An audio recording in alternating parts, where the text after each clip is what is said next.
make this straight quickly, motherfucker.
What's good, what's good, what's good, trappers? Welcome to another episode of Trappin Tuesday. Round of applause for everybody here, man.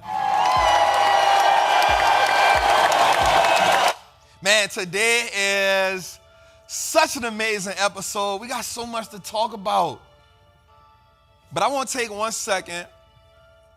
Even though it's Trappin Tuesday, we want to take a minute here just to honor Dr. Martin Luther King.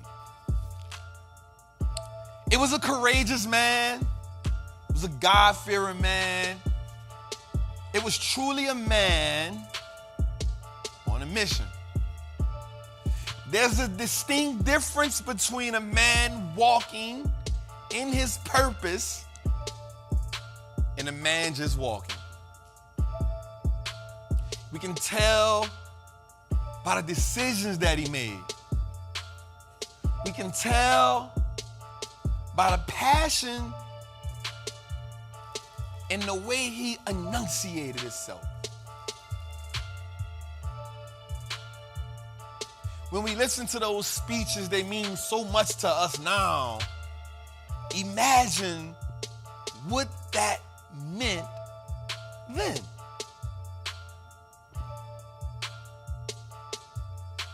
I don't want this to be taken wrong, and forgive me for using this context. But imagine just listening to your favorite rapper in concert. The one that gives you the motivation. The one that inspires you to go get some money. The one that inspires you to level up your life. Now imagine, visualize if you was chasing freedom.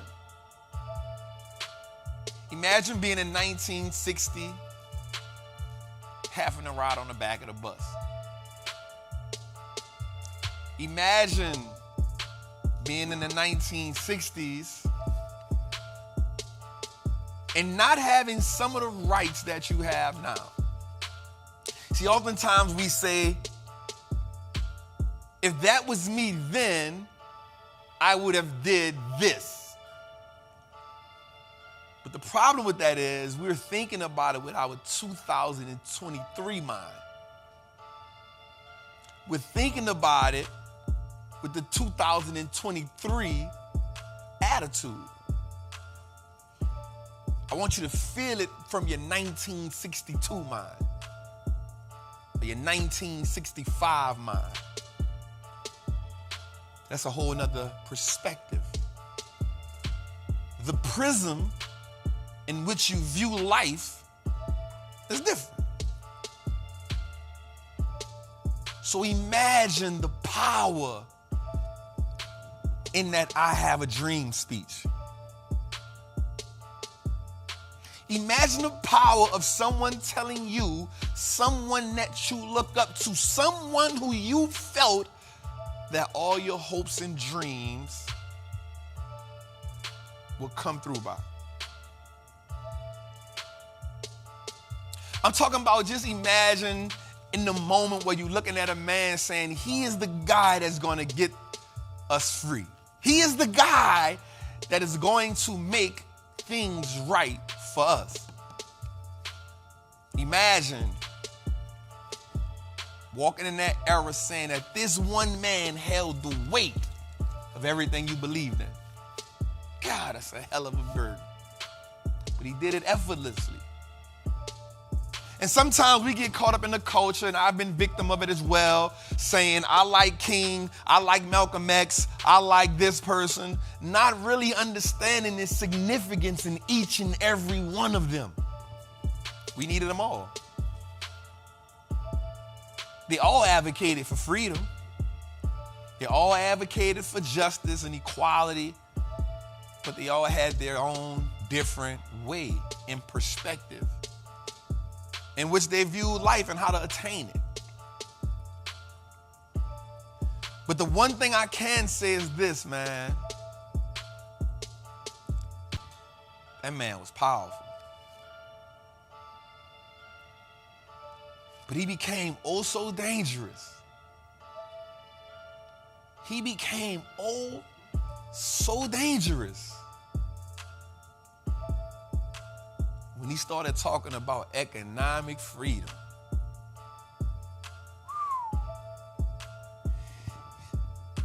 The most dangerous person in the world is the man or woman that challenges the economic system of America. God.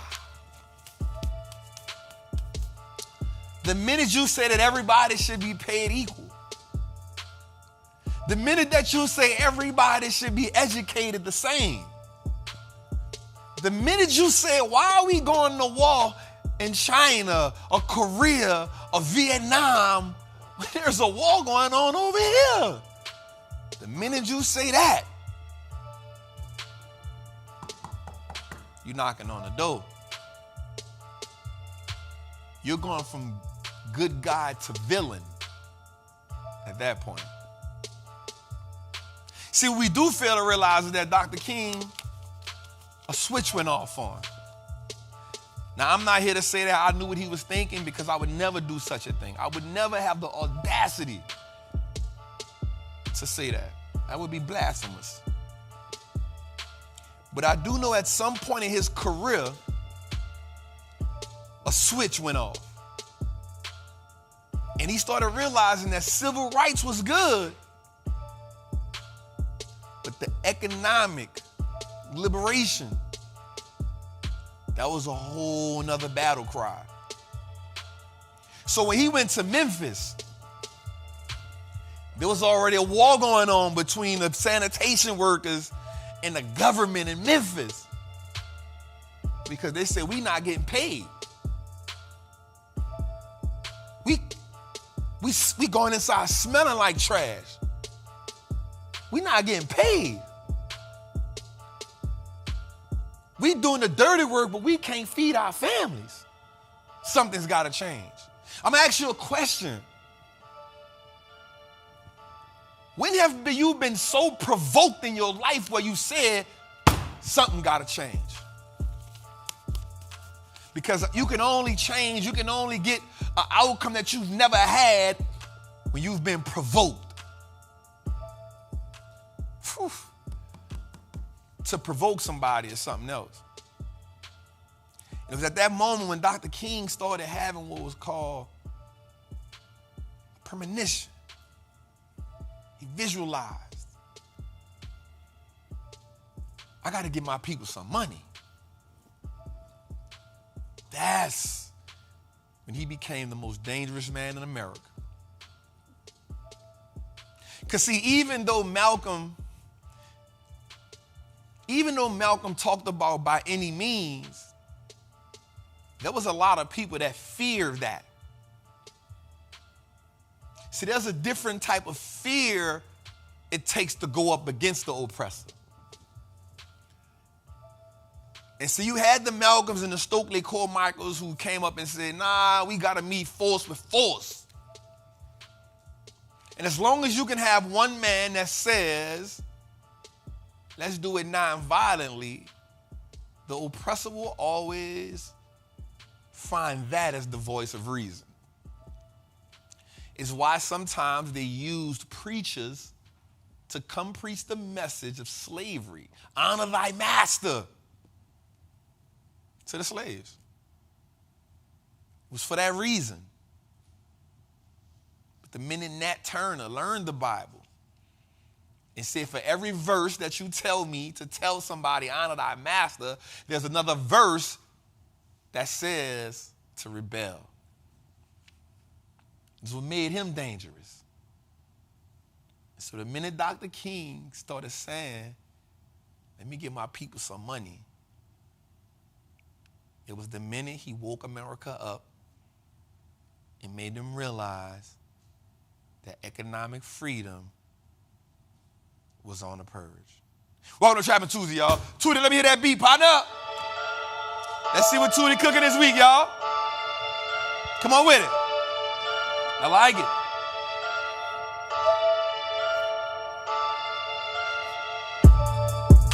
Okay. Okay. Woo-hoo! I like that, Tootie. It got like a little rumble with it.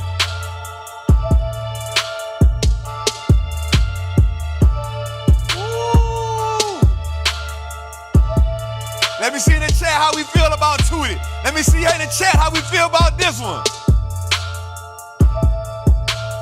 Hey, Tootie, I feel like I got my dog Kid in the building.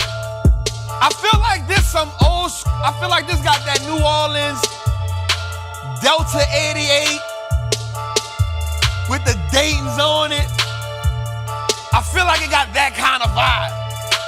I feel like I got a UGK. I feel like I got an 8-ball MJG kind of vibe since we talking about Memphis. Woo! 5 more seconds. 2 there. 5 more seconds. Woo!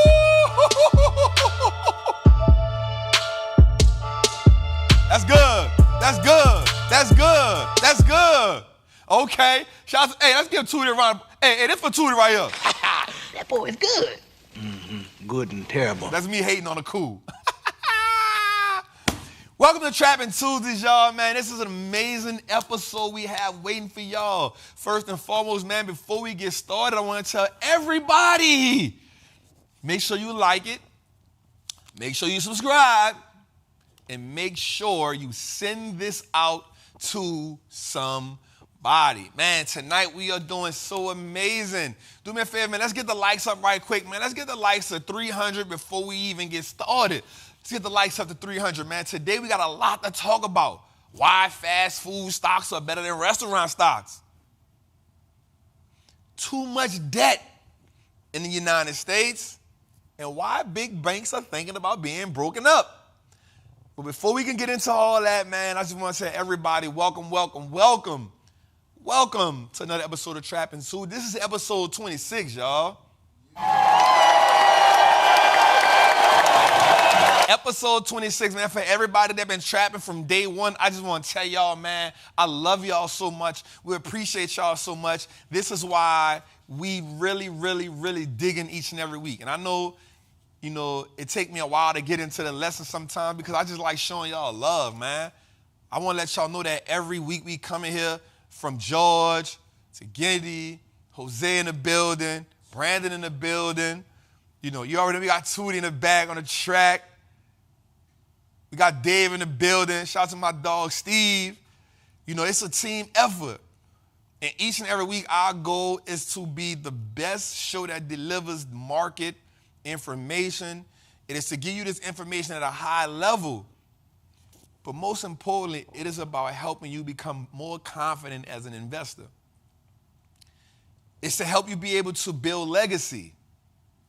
But our number one goal here is to make wealth attainable for everybody.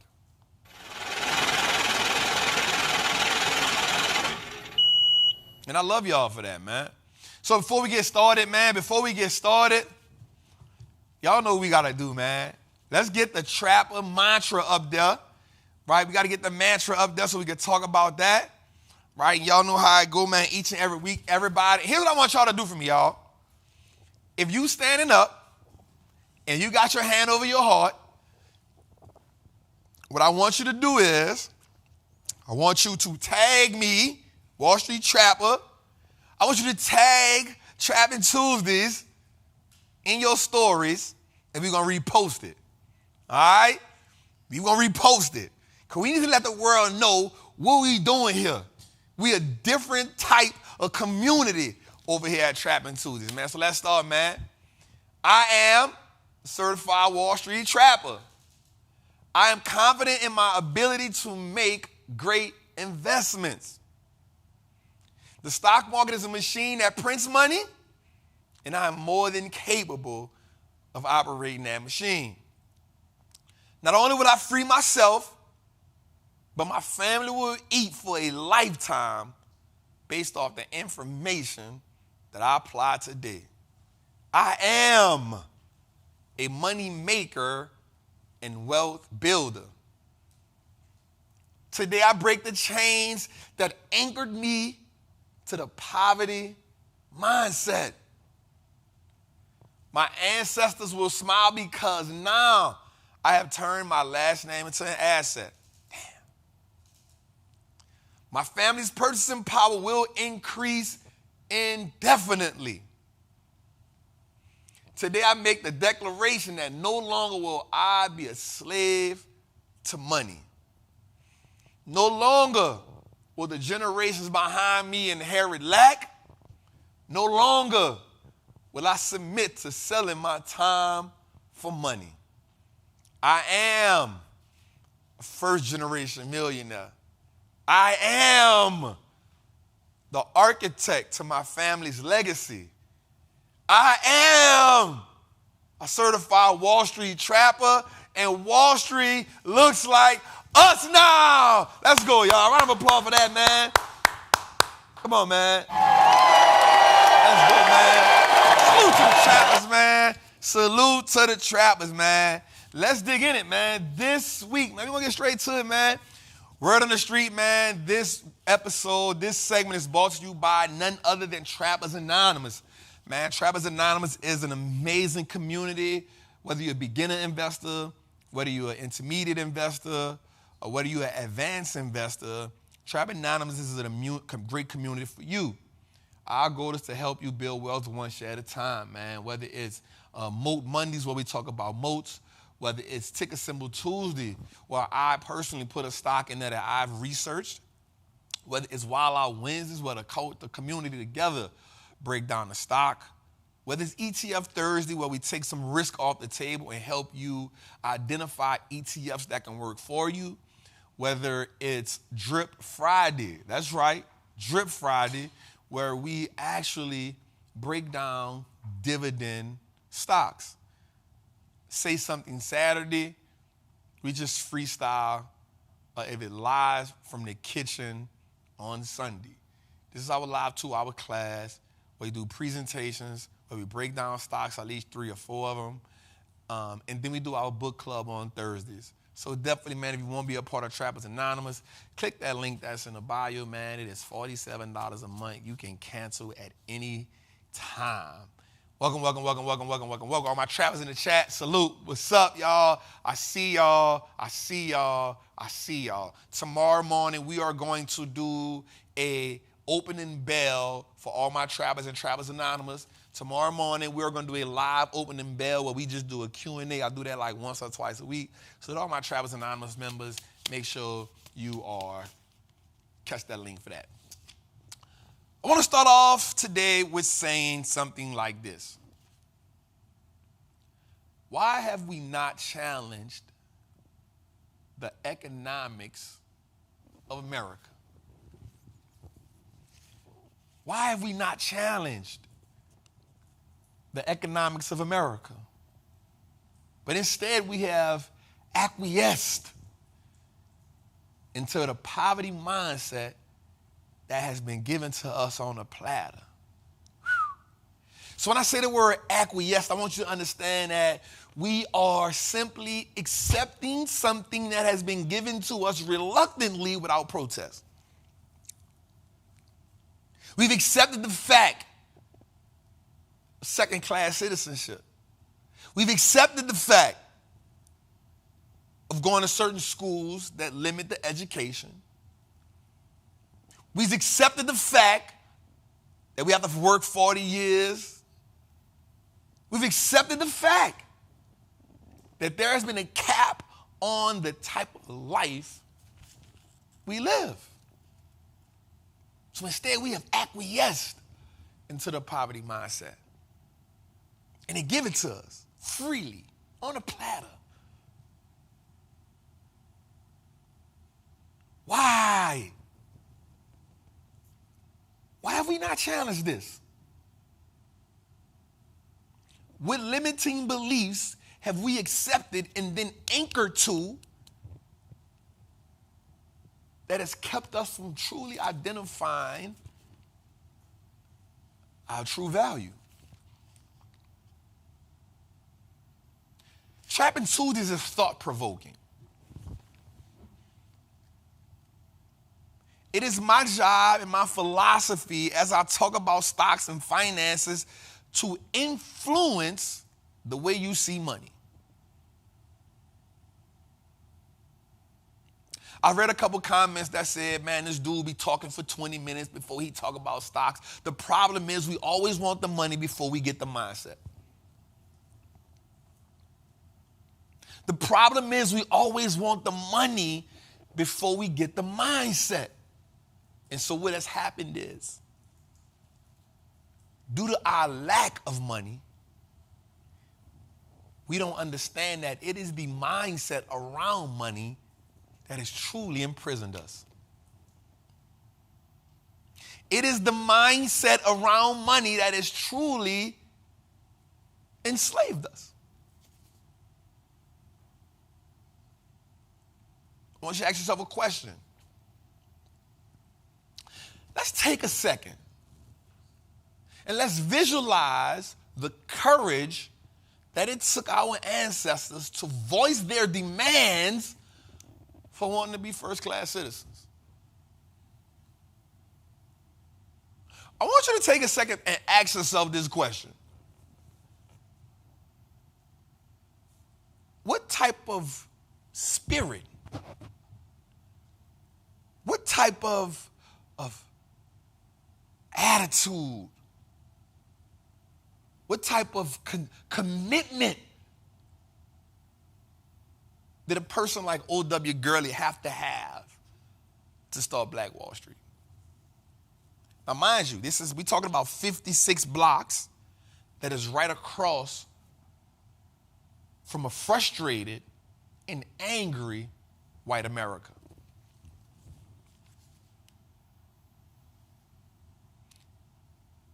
See, we don't know what it's like to live in blatant racism. See, they were bold in those days. Don't get me wrong, we have our issues now. It was 10 times worse then. I want you to think about the courage it took for Martin Luther King and those thousands of people to walk across that Selma Bridge. But not the time when they let them through, the time when the Alabama police beat their ass.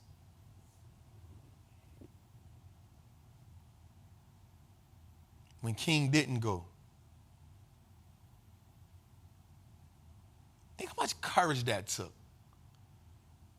To know in your heart of hearts that everything you did to speak up for yourself, that everything you did to say that you were worthy of the same type of treatment was met with resistance.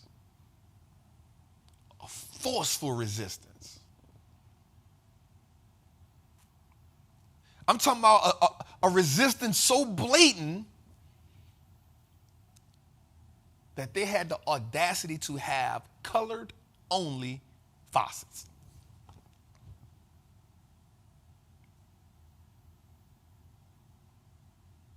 I want you to think about the courage that took. In that era, we ain't had enough time to hate ourselves because we was too busy getting hated. We ain't had the time and energy to kill ourselves because we was too busy taking each other down from trees and getting beat by police. I want you to think about the courage it took for a black woman to say, I want to vote.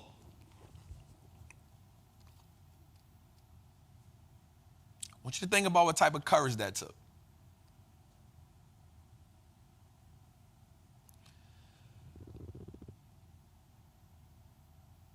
We came from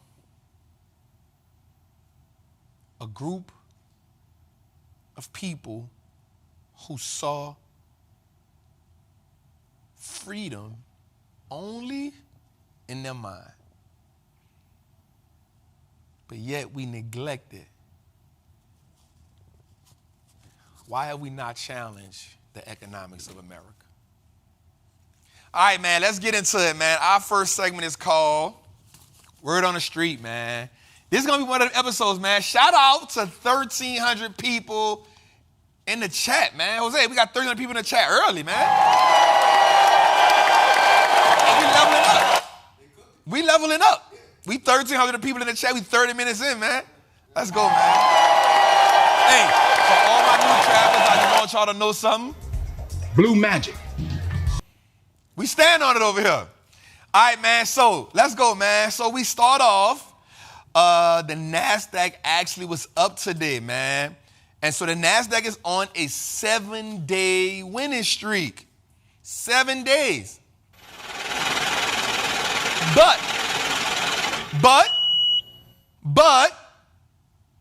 I told y'all last week for Trappin Tuesday, them people pump faking. The Dow Jones is down. The S&P is down. It's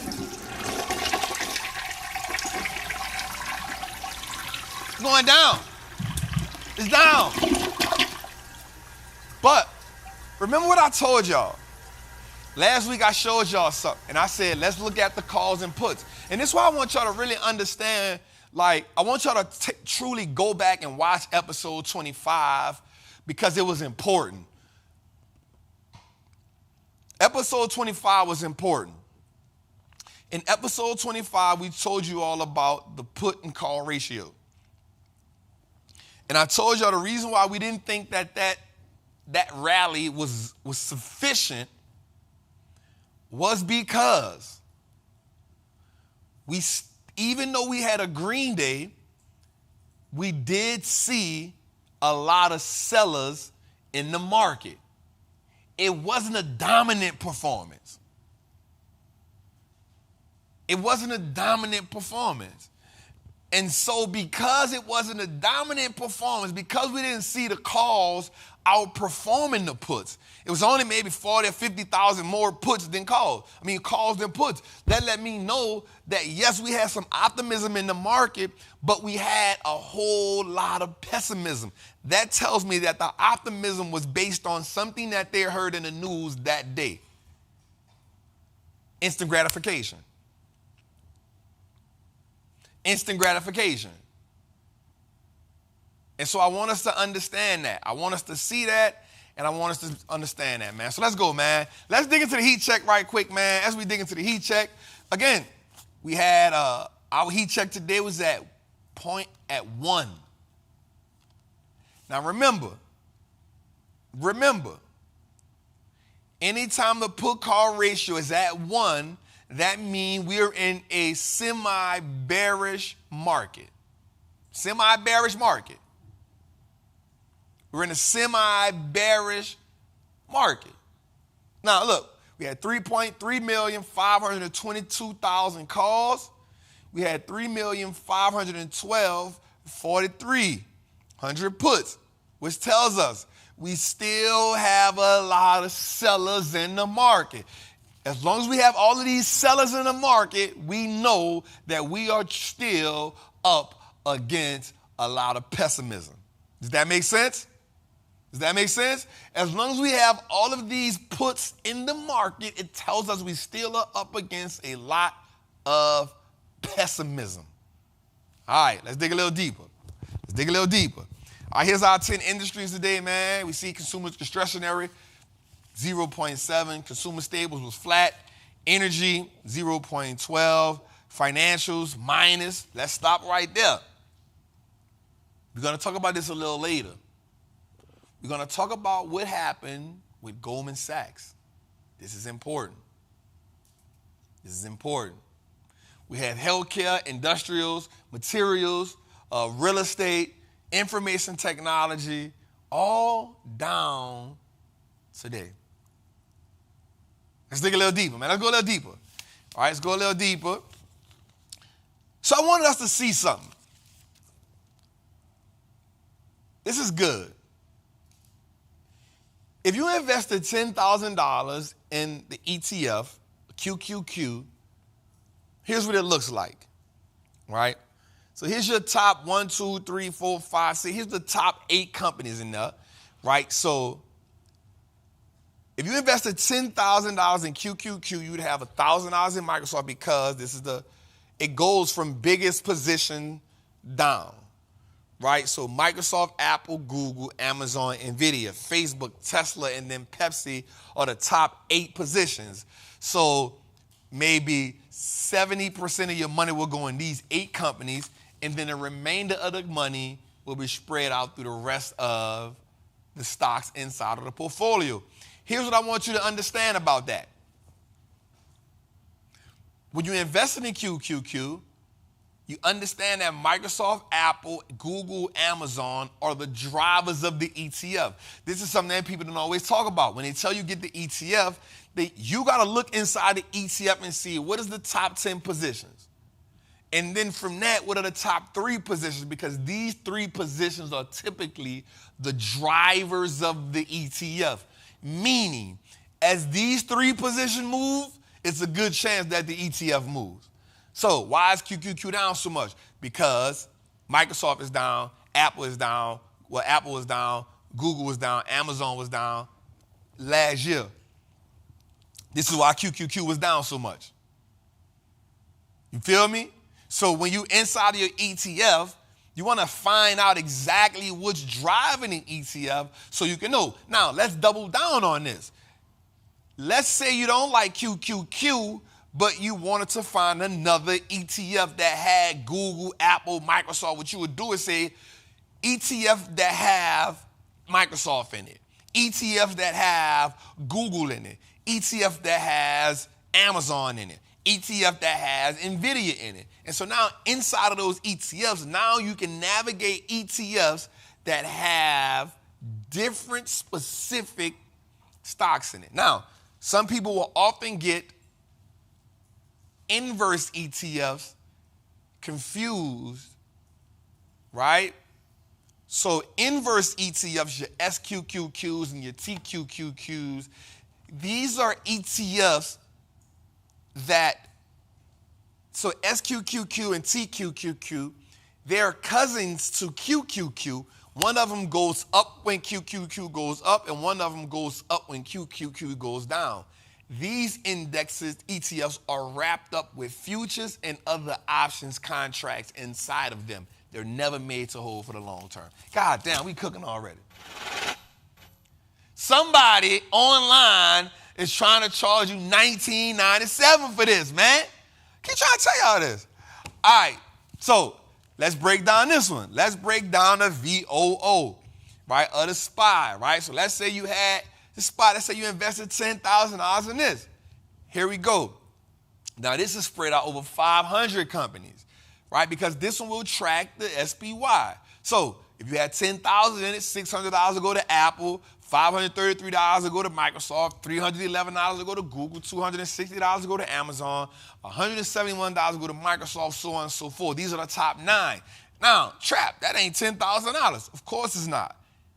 Remember, the fund is broken down into 500 companies. So if we're putting every company at a dollar amount, when you look at the VOO, what you want to look at now is the percentage that the company has inside of the ETF. Golly, man. This is a goddamn on masterclass again.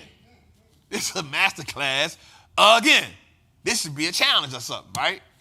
Golly. Damn. Shit. I'm going to do a chant. They're going to say, Trap, I heard it on episode 26. Yeah? You feel me? So, but they say I talk too much on the goddamn on thing, man. So what happens is this, man. Now, well, Trap, why did QQQ have bigger? Well, because QQQ doesn't have 500 companies in it. The SPY or the VOO is going to have 500 companies in it. So that $10,000, 600 of it went to Apple. They have some companies inside of the VOO that may be getting $3 of your $10,000. Right? But we break it down into a percentage. Right? And once you break it down into a percentage, now you know what percentage of your money. So if you look at the VOO and it's Apple is at 8%, then you know that 10%, 8% of that $10,000 is an investment in Apple. That's how your money is spread out. But you're essentially invested in the fund itself. All right? So I just want to break that down for y'all right quick, man, because I know I got some ETF lovers, some index fund lovers, and I wanted you to see how exactly your money is broken down on a percentage basis inside of the ETF. On a percentage basis inside of the ETF. Let's go, man. Golly, man. That boy is good. That boy is good. All right, man. Oh, they should never give me that one. That's my favorite one. I ain't gonna lie. I think that's probably my favorite one. All right, man. So now let me take you on another journey. Right? Let me show you how you can find the perfect stock.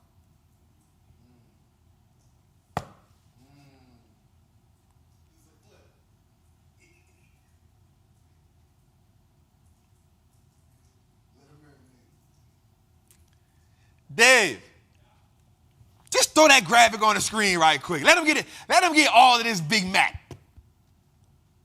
God. This is good, bro. We out the gate firing. I'm going to keep it real, bro. There you go, Tootie. Turn up a little bit more. Turn up a little bit more, Tootie.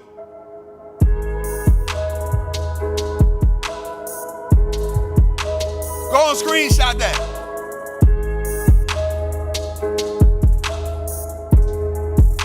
All right, cut it. Hey, man, listen. So if you want to find a stock, here's what I want you to do. All right, I'm going to go to the board for this one, man. Go to the board. I'm gonna go to the board early, man. I'm on my seat early.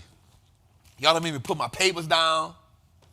All right, let's go to the board early. Right, let's look at this. So we're gonna draw a funnel, right? And what we're gonna do is say, okay,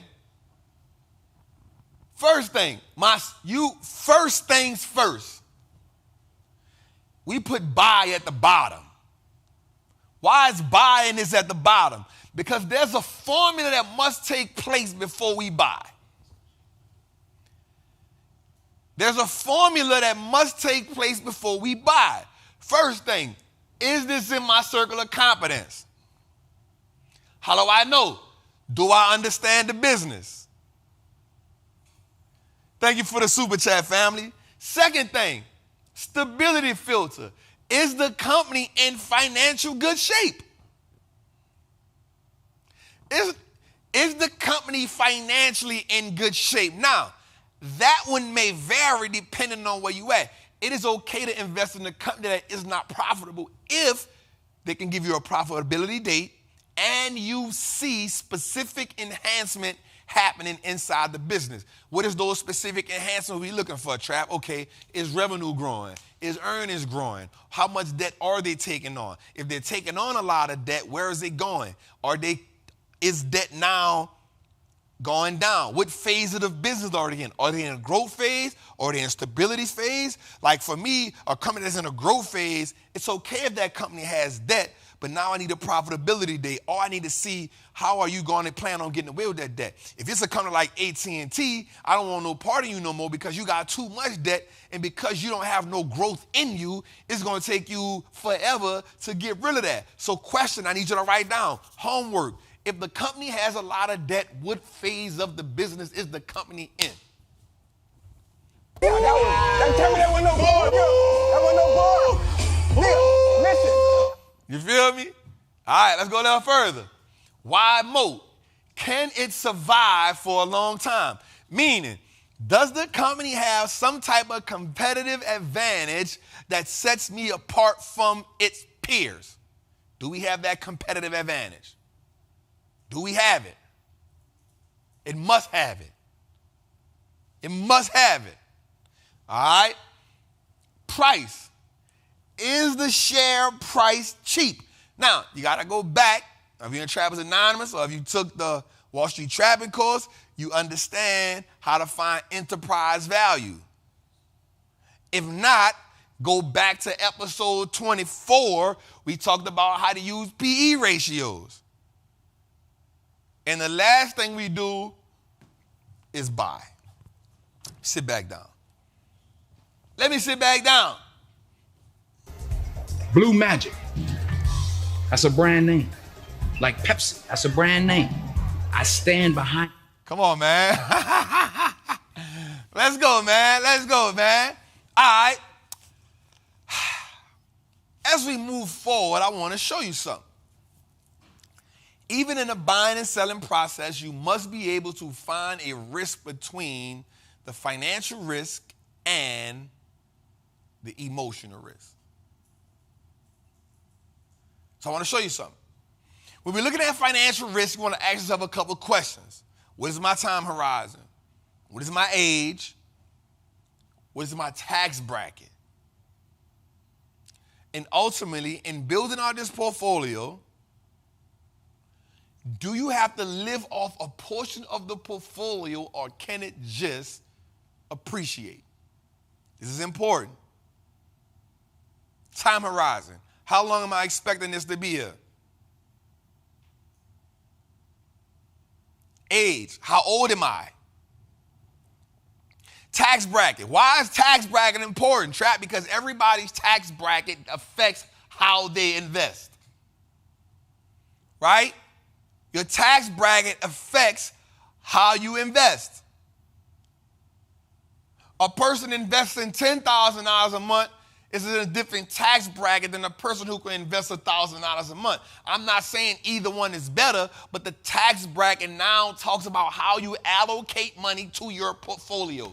Golly, man. Did they teach all this in finance class in college?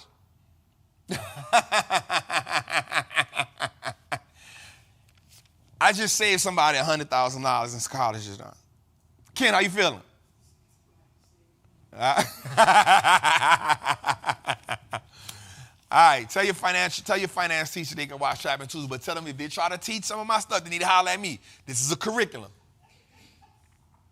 It's a goddamn curriculum. This is a goddamn on curriculum. They can't just teach it without my knowing. Now, if they're going to tell a class about it, I'm not proud, but it's all teaching. God damn it. I need my curriculum points. All right, so now we talking about I see your cuz eat from bad root. All right, next we're going to talk about emotional risk tolerance. Right? Emotional risk tolerance is a thing. There must be a balance between the two. We must ask ourselves this question, y'all, and I'm being real. Are we letting the data dictate our investment decisions, or are we letting our emotions do it?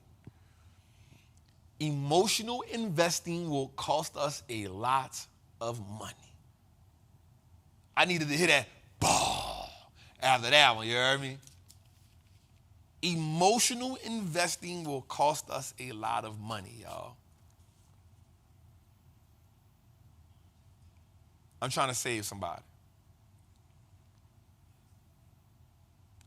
All right, so here's how we're going to distinguish some questions to ask ourselves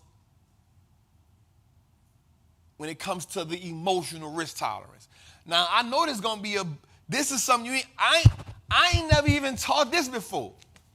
That's the crazy part about Trappin Tuesdays, bro. Like, I be thinking about some of the stuff I be saying. I be like, dog, this is a whole, like, webinar. This would be a webinar. I ain't never even taught this before. Watch this. Emotional risk tolerance. 1. All right, I'm going to give y'all 30 seconds to go get your pen and paper. First of all, it's a requirement. It should be a requirement. It should be a requirement for you every week for Trappin Tuesdays. All right, 30 seconds up. Watch this. Let's write this down. Are you aggressive when the market is well? Are you aggressive when the market is well? Are you aggressive when things are bad? Write that down. Are you aggressive when the market is well? Are you aggressive when things are bad? So, why do we ask this question? Well, when the market is doing good, do you find places to be aggressive at? Right? Because there's people who, when the market doing good, they're like, you know what? I'm going to just sit on my hands. I ain't going to do nothing. I'm going to play it conservative. Then there are people when the market is in bad times, they're aggressive. And there are some people during bad times that are conservative. We talking about rationalizing and putting a face on your emotional risk tolerance. We talking about putting a face on it. We talking about dressing it up. Dress it up and make it real for me. That went over y'all head. That went over their head. They went over their head. Ken, that went over their head. They don't even know. Come on, man. Y'all know future prophets. Stop playing. Right? Next. Are you conservative when things are good? Are you conservative when things are bad? Watch this. We're going to do a little deeper. Go a little deeper. Do you panic in tough situations? We're talking about helping you balance your emotional risk tolerance here. We're talking about giving you an identity. All right? Because some people, when the market is like in tough situations in the market, you like, I don't know what to do. But in some people, it's, bye, I don't care. I don't care. All right? Watch this. Can you remain calm? Here's my question. Does data direct you or does emotion drive your investment decisions? We at least want to be somewhere around 70-30. Anything beyond a 30% emotional risk tolerance, you got work to do. I want you to understand something. The expected value, watch this, y'all. This is about to be good. This is about to be good for y'all. Well, this is about to be good. I like when I come up with these on the fly. Watch this. Every day as an investor, it is your goal to translate investment opportunities into investment probabilities. This is where the true skill is at. Okay, I'm gonna say that again. Say it again. Say it again. This is good.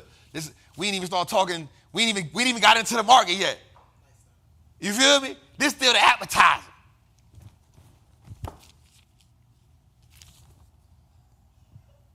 This still the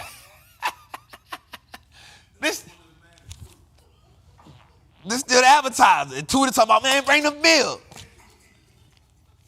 All right, let's say it again. Every day as an investor, you must translate investment opportunities into probabilities. This is where the true skill is at. Let's break this down. Watch this. Let's think about a lottery ticket for a second. Let's think about a lottery ticket for a second. The value of a lottery ticket is in the potential that you can hit the jackpot. The probabilities of you winning is where the investor judges the investment. All right, let's dig in again. The value, the expected value of the lottery ticket is in the potential that you can hit the jackpot. Right? But watch this. The potential in you hitting the jackpot has nothing to do with the probabilities. The emotion of you seeing the jackpot number is what makes you say, I want to play that. The probability defines how much you as an investor are willing to make in that investment. God! That wasn't no bar. Nigga, listen. All right, man. We're going a little further. Listen, we're going to go a little further. I want to drive in on this because now what we're doing is we are now making you an investor. So the first thing we did was give you financial risk, and then we gave you the emotional risk tolerance. And now we painting it out for you. All right, let's go. Listen, before we go a little further, I need you to share this with somebody who you really know won't learn. I need you to share this with somebody like, yo, you need to come in here. Like, I don't know what you're doing right now, but you need to come in over here. Like, Trap, I don't know if Martin Luther King's birthday inspired you. I don't know if you watched I Have a Dream speak. I don't know if you even sung We Shall Overcome, which I probably did. But at some point, we need to, I'm not gonna lie, I wish I was born in like the 60s, yo. Imagine. All right, let's go a little further. Watch this. The average lottery ticket, watch this. I'm about to dig a little deeper right here. I'm about to dig deep right here. I can hear it. You know, you get a good idea and you be like, bruh. Watch this. The average lottery ticket loses 80% of its value immediately after the purchase because the purchase was never made on data, it was made on emotion.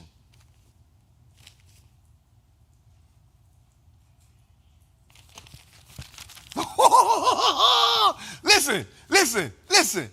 The average lottery ticket loses 80% of its value immediately after purchase because the purchase was not made based off data. It was made off emotion. The probability was null and void. Only the possibility, which are two completely different things. Yo, I am cooking. I am cooking. Jose, I need another sound that is like a bacon and egg sound. Like a shh. This is your brain. This is your brain on drugs. Like the sizzle, the shh. I need that. Because I am cooking gumbo up here. Seafood at that. With the filet. You feel me, Ken? My girl Ken up here, man. Last Christmas, not in 2021, 2022, but 2021, Ken came to my house for Christmas, and I made gumbo. But I said, Ken, you coming from New Orleans, go to the store and get some filet. Filet. Jose Country. If you're not from New Orleans, or if you're not from the South, they may not even have it in your store. But if it is in your season section, you may see it and it may say foul. But there's an apostrophe on the thing, an accent that don't say foul, it say filet. Filet. Filet. Ain't it, Ken, that gumbo was good? Yo, we tore that pot up, bro.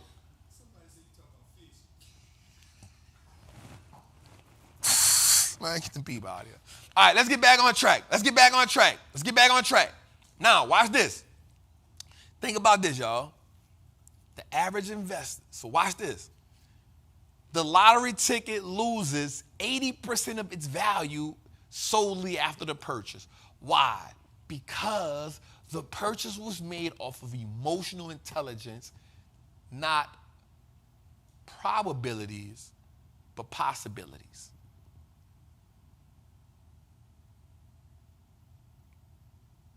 Possibilities. Watch this, y'all. Financial intelligence is the ability to train your brain to see investment opportunities that the eye doesn't always see. A great investor knows, watch this, y'all. A great investor knows that this game is all about knowledge and not luck.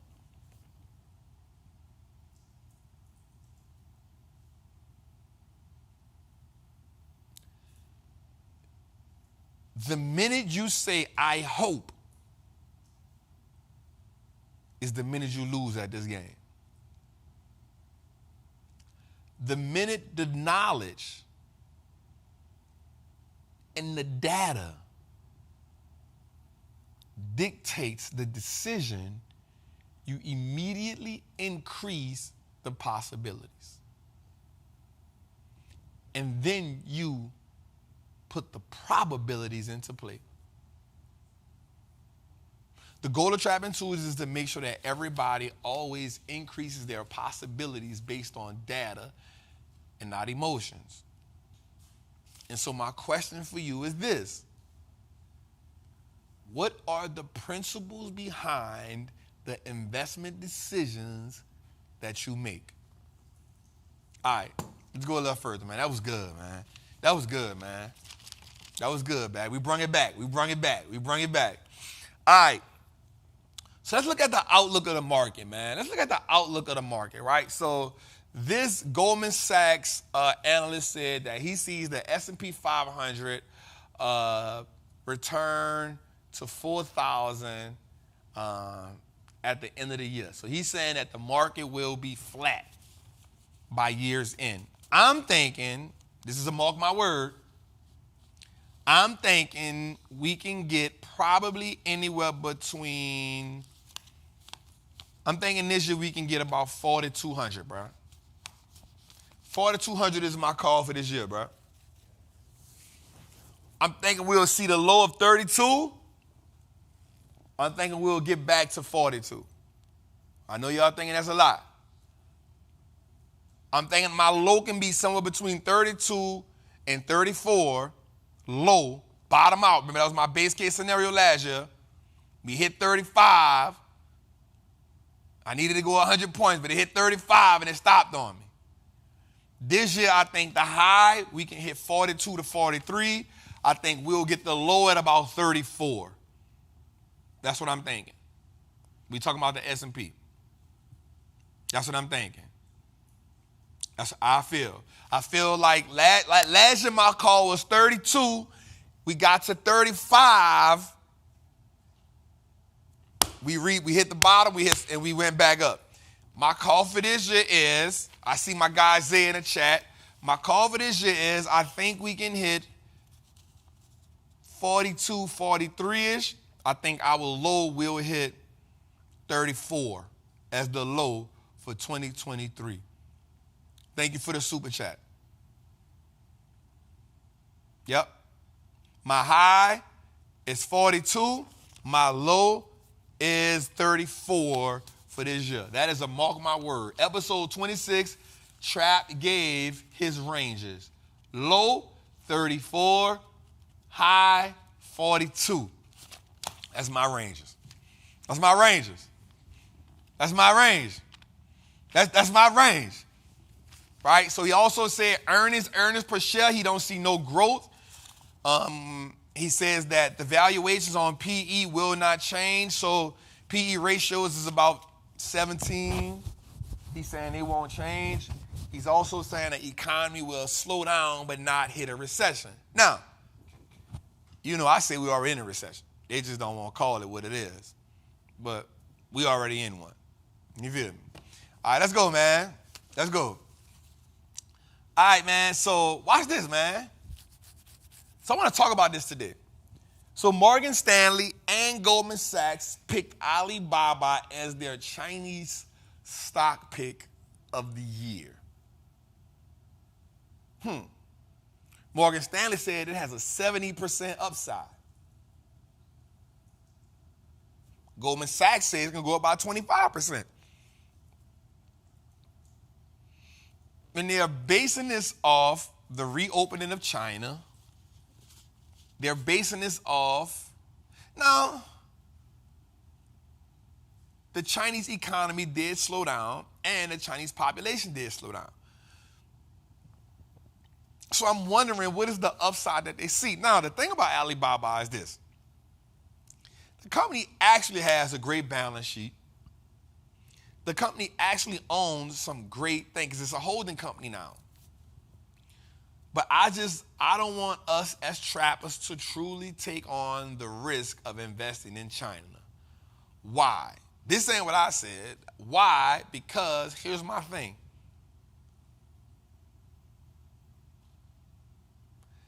The Chinese government doesn't follow the same rules when it comes to how they put out information about their stocks. And I don't trust that. I don't trust the Chinese government. I'm not being biased. I just don't trust it. Now, here's what I do want to say. This is something good I want us to pay attention to. I'm going to talk about banks right quick because this is a good environment for banks, I think, especially regional banks. Watch this. Today, Goldman Sachs and Morgan Stanley reported earnings. Goldman Sachs missed earnings. Morgan Stanley beat earnings. It was the worst quarter Goldman Sachs had in 11 years. This is the biggest drop in revenue they had. Now, remember that Goldman Sachs is a wealth management bank, so they deal with top-tier clients. They also lost $1.2 billion when it comes to the Marcus account that they created. Now, that helped them deal with savings and loans, and they wanted to get into what's called the subprime consumer market. I want you all to write that down because I'm about to tell you something right here. They also had credit provisions and higher operating costs. I want you to understand something like this. Even though you heard about the subprime markets in 2008, I want you to understand that the subprime consumer is still here. The subprime consumer is the poor. Banks will always target certain dynamics in their operations to the subprime consumer. fact. In the last 2 years, the wealthy 1% of America has increased their wealth by 2/3. That means over the last 2 years, pandemic, 2020, 2021, 2022, the wealth has increased their wealth by 2/3. While the world is screaming recession. Why? Because they have found ways to put products and make great investments in distressed assets. This is why in the beginning we talked about the mindset. I want you to write down and I want you to go do some homework on the subprime consumer.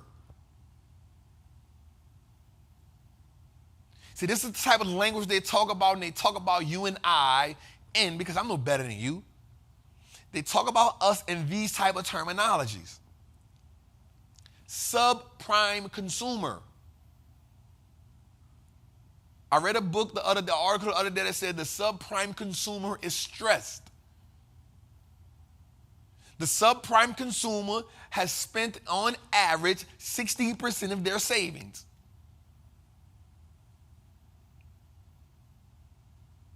The subprime consumer has a credit card utilization that is up by 78%.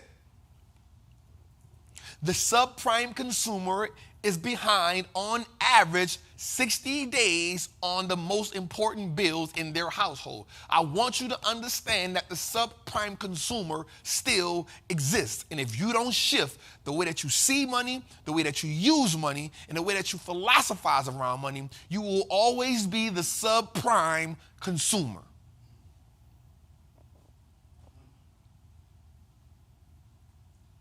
There's an economic shift that is taking place. And the proof is in the data.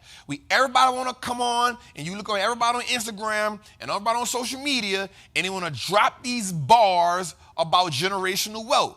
Well, we cannot get to the bottom of generational wealth if we do not shift the way that we financially see, think, and use money.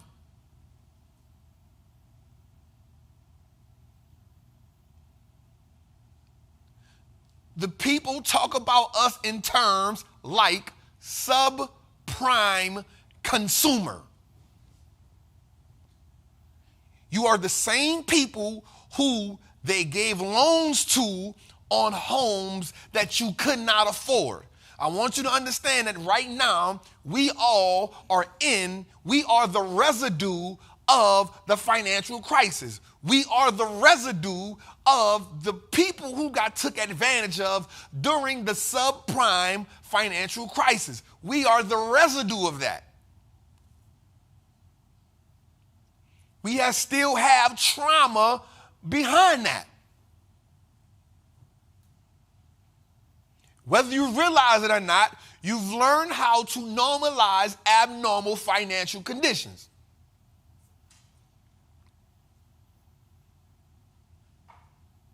You've normalized it. You've learned how to operate in dysfunctional environments. But we're talking about financial dysfunction. Because everybody gets up every day and eats and breathes and sleeps and do all the things that normal people do, but we're talking about financial dysfunction. So there can be no generational wealth. There can be no turning my last name to an asset. There can be no freedom. There can be no time freedom if we don't transition from the subprime consumer, people.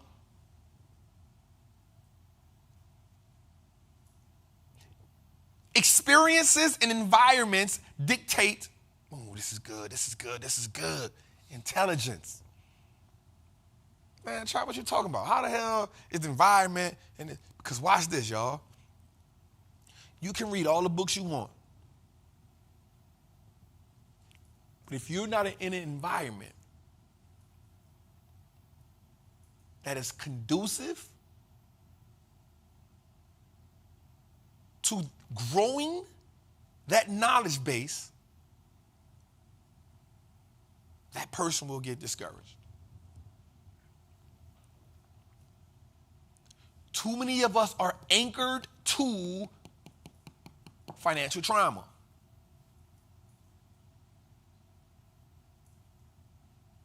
Too many of us are anchored to financial trauma. Question, how many people, so let's do some internal work. Remember, this is something that I always like to say, y'all, right? Like, the inner me is the real enemy.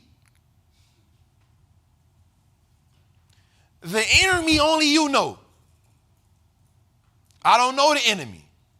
You walking, talking, living, breathing, seeing that. So when somebody say, you good, fam? I'm good, is your response. Why? Because that financial trauma is within. On the outside, you good. The inside, there's a whole different world going on. Until we heal from that financial trauma, we cannot transition from being the subprime consumer. Let's go, man. All right, so let's talk about this, man. And we talking about banks. Look how this married into that. The goals will always tell us a story. So let's marry into this, right? So U.S. regulator Michael Hisu, I think that's his name. He threatens to break up big banks because they are too big to manage, right? Meaning, you know, the banks just getting away with too much, man. They're getting a lot of money, right? Think about it, right? This is why so let's look at the top 10 banks based on assets. Assets. Capital One, $391 billion. TD Bank, $394 billion. Goldman Sachs, $533 billion. Truist Financial Group, to all the business owners, Truist, right? $534 billion. PNC Services, $553 billion. But let's just go a little further. Watch this. Wells Fargo, $1 trillion. Citigroup, $1 trillion. Bank of America, $1 trillion. JP Morgan Chase, $1 trillion. Check this out. 1, 2, 3, and 4 were the same 4 banks plus 2 more that created the Federal Reserve. These 4 banks plus 2 more created the Federal Reserve. They are shareholders in America. Oh man, we cooking tonight. We cooking tonight. And we cooking with olive oil tonight. Not. That go in gumbo, bro. I should flush you. Right? These 4 banks, JP Morgan Chase, Bank of America, Citigroup, Wells Fargo, and 2 more other banks went to a little island in Georgia. Read the book called The Jekyll, The Creature from Jekyll Island. Read the book, The Creature from Jekyll Island. These 6 banks created the Federal Reserve. They are shareholders in America, meaning they get a profit from everything that America does. This is the things that is not talked about, y'all. These are the things that's not talked about. The Federal Reserve is a completely separate entity from the United States. That's right. The Federal Reserve, we hear Jerome Powell talking. Yo, the Federal Reserve and the United States are 2 completely different entities. Why? Because the people who created, the bankers who created the Federal Reserve said America is too stupid to deal with banks. They are good at running America. Politicians can't deal with banking because this is what they're saying. So they said, hey, check this out. You stick to the politics, we'll take care of the money. This is what happened. JP Morgan Chase was a gangster. He said, yo, just let me and the Rock. We talking about the Rockefeller. We talking about the Rothschilds. Hey, yo, you deal with the, hey, y'all deal, listen, the Rothschild says a dope ass quote. He said, listen, just give me control of the money. I don't care who make the laws. You got to be a gangster to make a quote like that. You know why? Because a certain level of money, you play by a different set of rules. Especially if you're a white man in America. I said it, Jose. I don't care. I said it. I said it.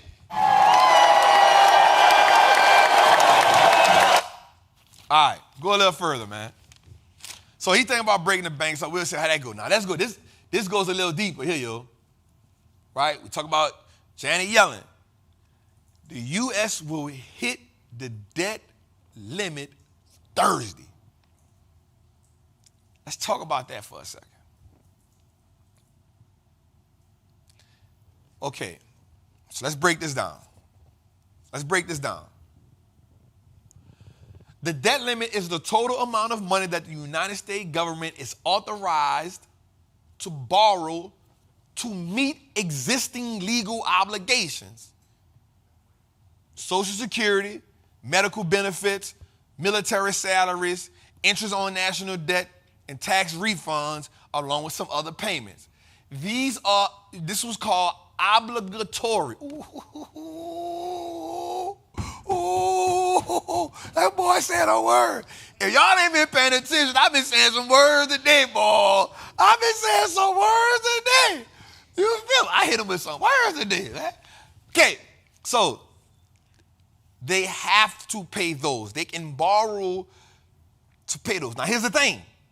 They hit the limit Thursday.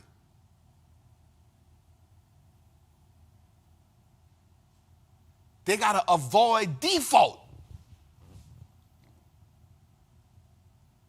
The United States now have to take steps to avoid default. This is a whole nother issue. Now listen, I just like to put stuff in terms in which I know how this goes. It's a black man in America who's probably a product of redlining at some point in my life. If I had a negative $25 in my account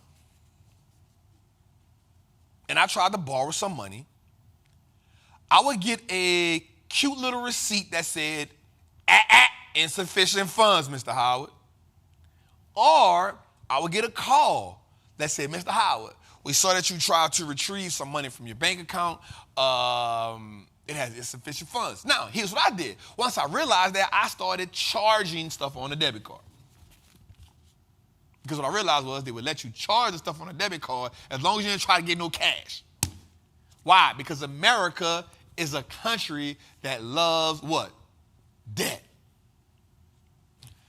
When you're investing in a bank, it is important that you understand how the bank makes money. Do they make money from fees? Do they make money from interest? Do they make money from loans? No matter what bank you're in, deposits are king. Oh, we talking tonight. We cooking that. This some jumbo. This some yakamine right here, boy, from uptown, man, right? So now I want to show you something. Let's show them this debt clock right quick, man. Today, I need an old beat that you got that got a little like Young and the Restless, sad, like.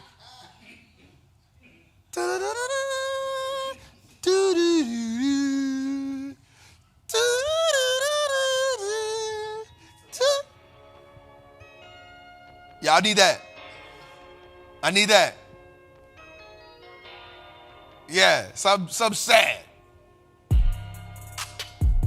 Hey. So we're looking at right here. We're looking at the usdebtclock.org. Keep it going, Tootie.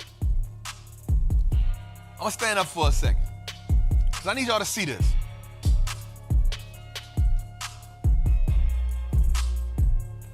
Right here it says national debt. That says $31 trillion.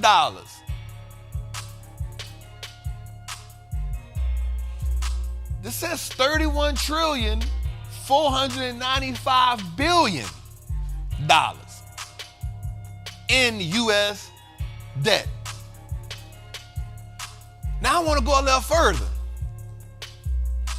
This says 94,211 in debt per citizen.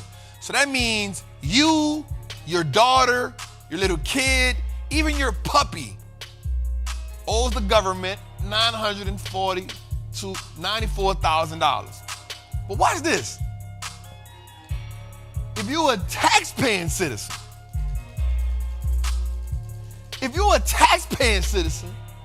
you are $246,867 in the hole.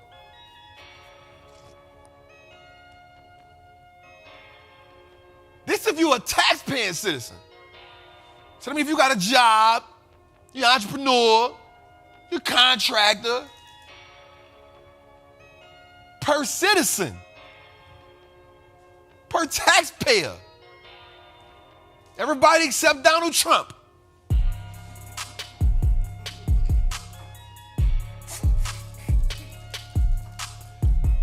It's $246,000 in the hole. How?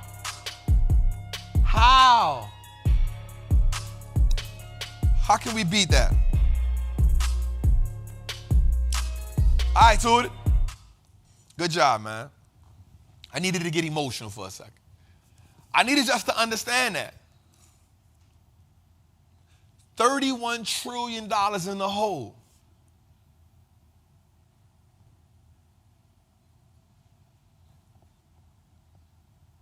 Orange Man is the only one who is not in the hole. The rest of us, we born in debt. So let me show you something though.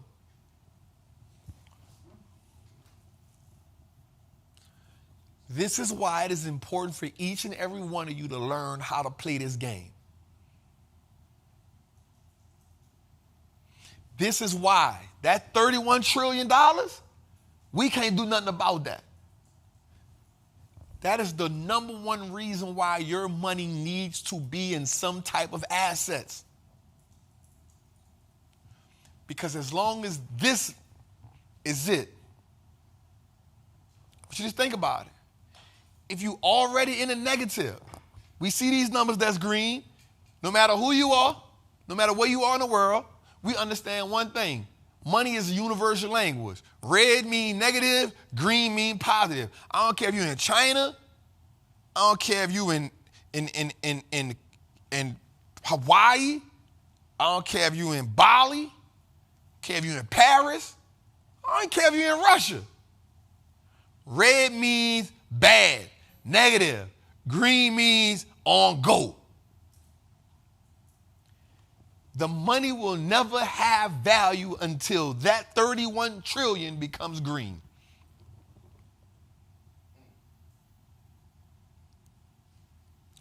The money will never have value until the 31 trillion becomes green.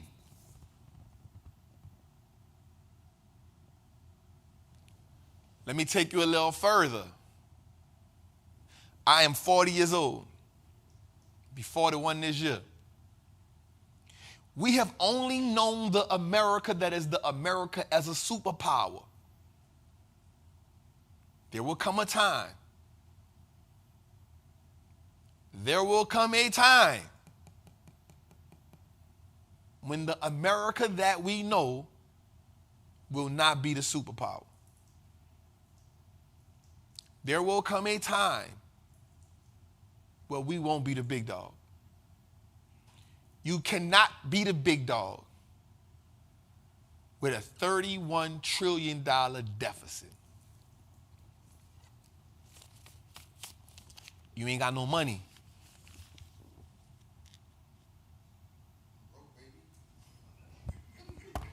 Oh, I'm broke, baby. I ain't got no money. Damn right. Oh, I'm broke, baby. I ain't got no money. Bullshit. I see you shining, nigga. I can smell a motherfucker with money. I promise you this. And if you don't take my word for it, go read Principles by Ray Dalio. Or you can look at it on YouTube. The reason why 99% of the people that are in the The reason why it's called the New World Order is because the strongest companies have to shift.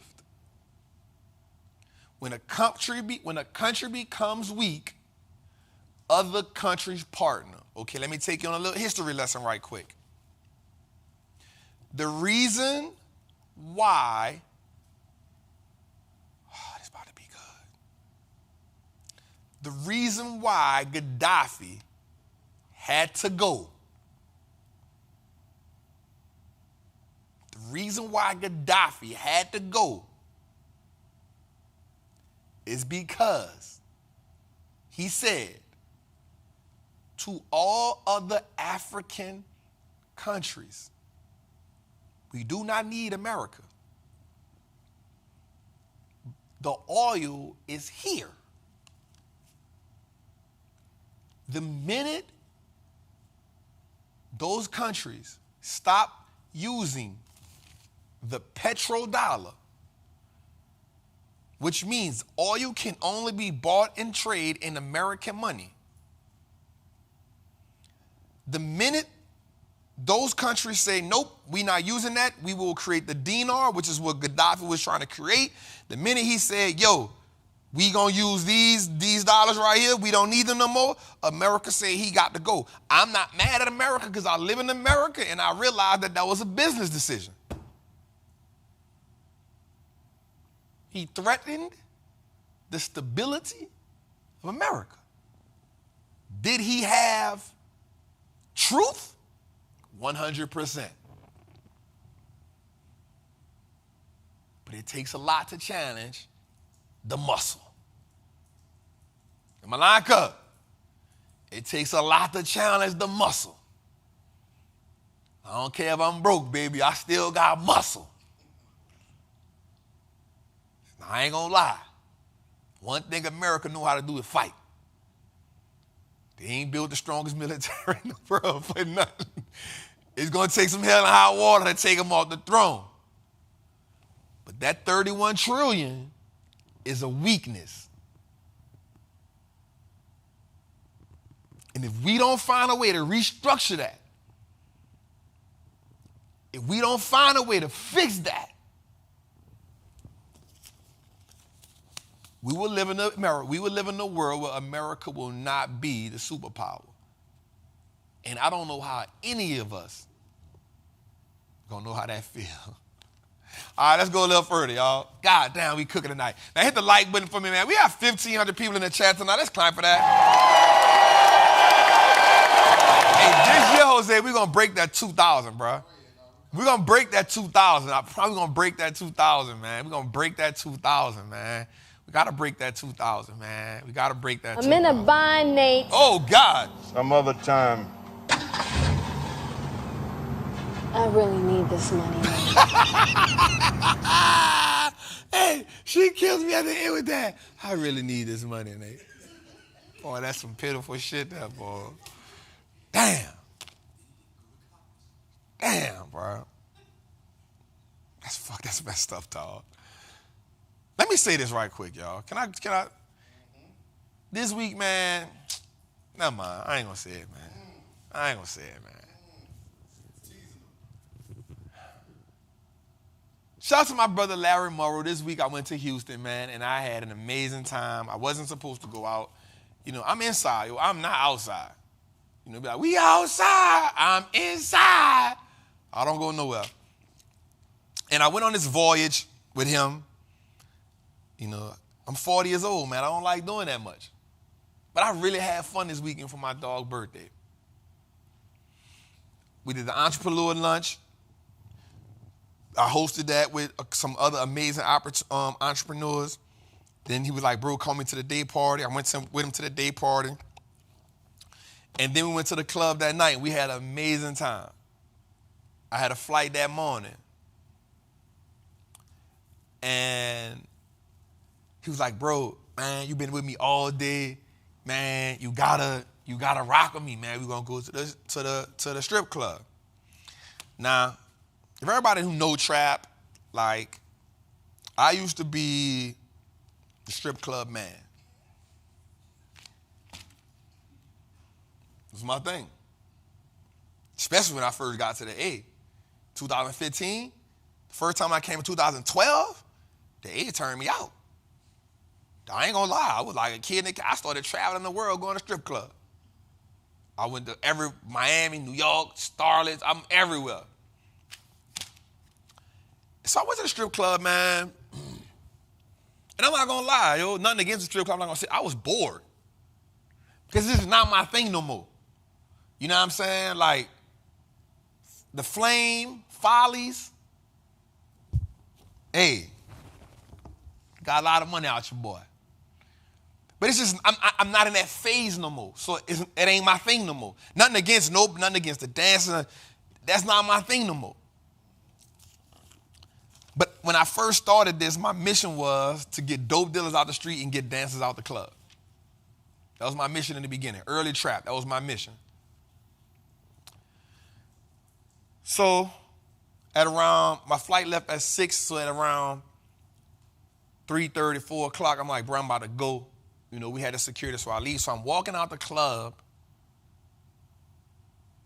and these two dancers, one was dancing, and she was dancing on a guy, giving him a lap dance, and the other dancer was at the bar talking to a guy. So they was doing their thing.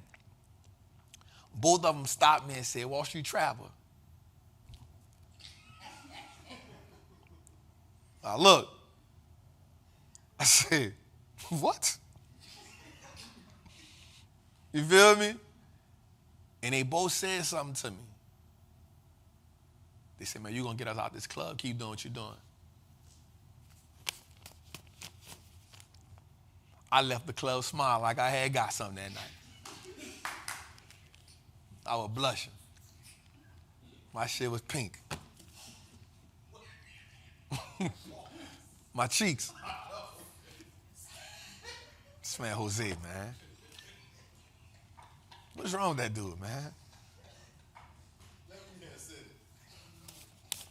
My cheeks, damn, that don't even sound right either. Pause. Damn, bro. I was smiling, man. But it felt good, man, to know that my goal in the beginning of this was to, I know the culture I come from. I come from the streets. That's where Wallstreet Trapper come from.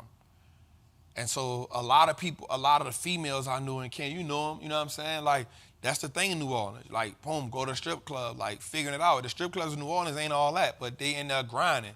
And that's a hard grind. Like, stripping is a hard grind. You know, don't get me wrong, the internet may glorify it, but it's a hard grind.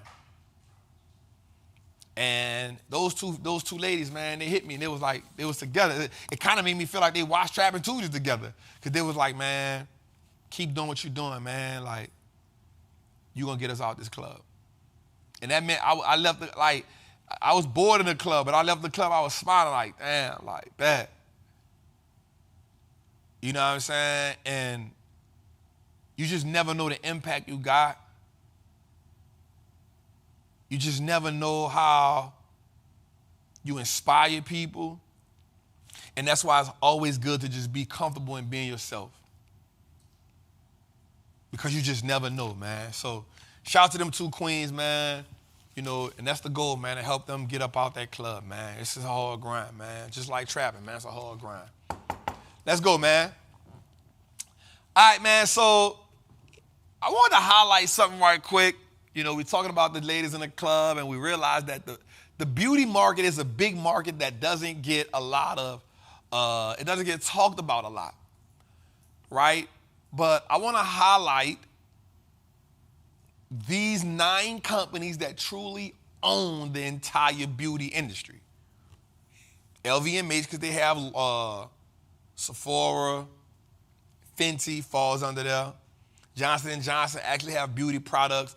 Procter & Gamble has beauty products. Unilever has beauty products. Estee Lauder, L'Oreal, And Ulta Beauty is the one I like the most.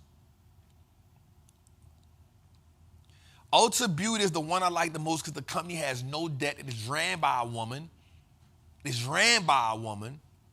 She killing it over there. So I never could get into the company the way I wanted to.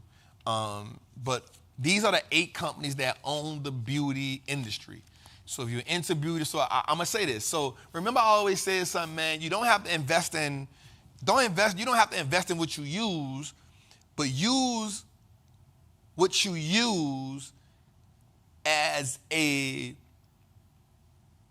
investment chart. Meaning,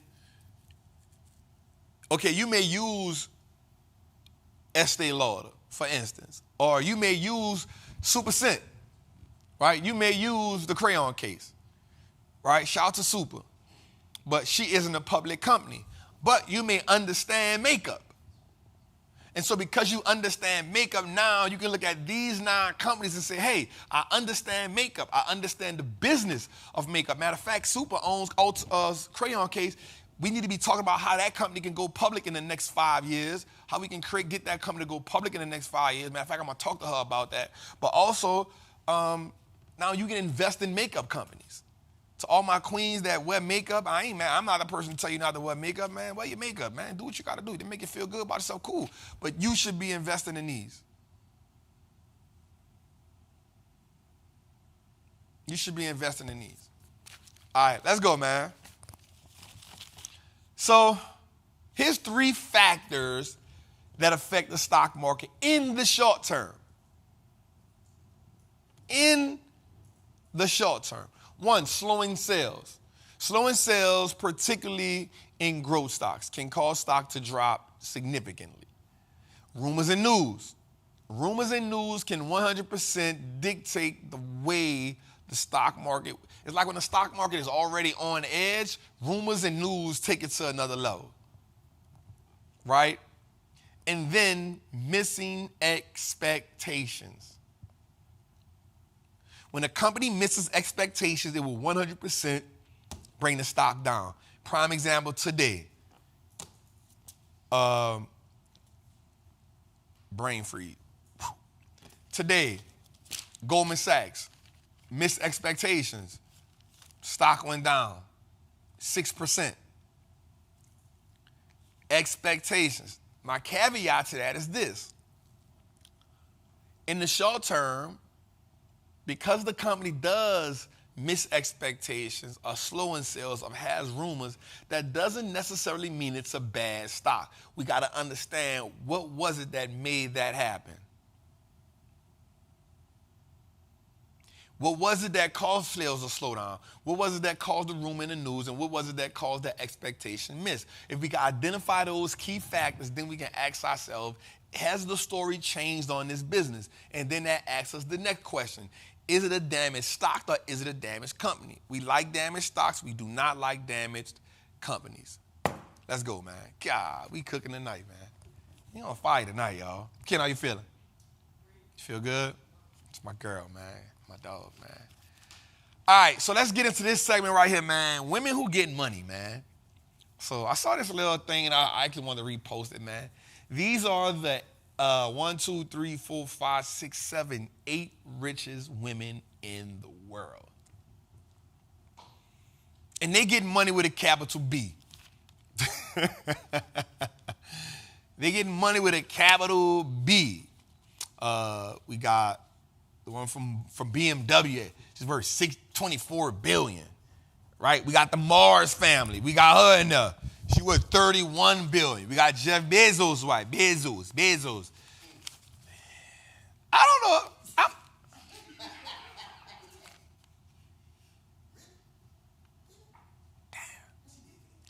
I can't take nothing away from her. Here's why. And I know a lot of times we say, I'm not going to say we because I don't say it. Nah, we going to, Jose, I'm being good on this one. I don't say it. I just seen it on the internet. Right? Because we don't say it. All right? We got some females. Shout out to the queens. I'm on y'all side. I'm going to cop that plea. You're right about that. I'm going to say this, and I'm going to be 100% real with y'all. As a woman who is married to a successful man, and you was with him when he was broke,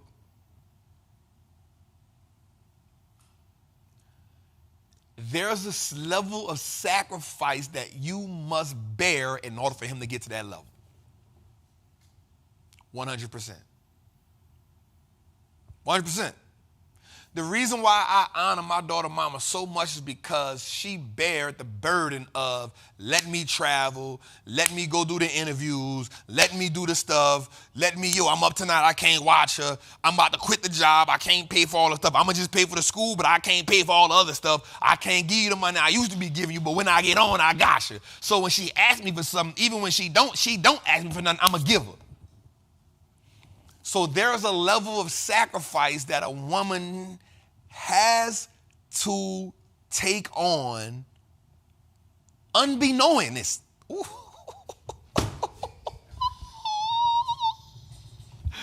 I'm on fire, Jose. I will be whooping somebody's butt on a Scrabble board right now. I'm trying to tell you, boy. But there's a level of sacrifice that she got to make. And those type of women have to be compensated. I'm not gonna lie. It is what it is. Now, it's a difference when I'm already on and you come in. I'm not saying that you don't deserve anything.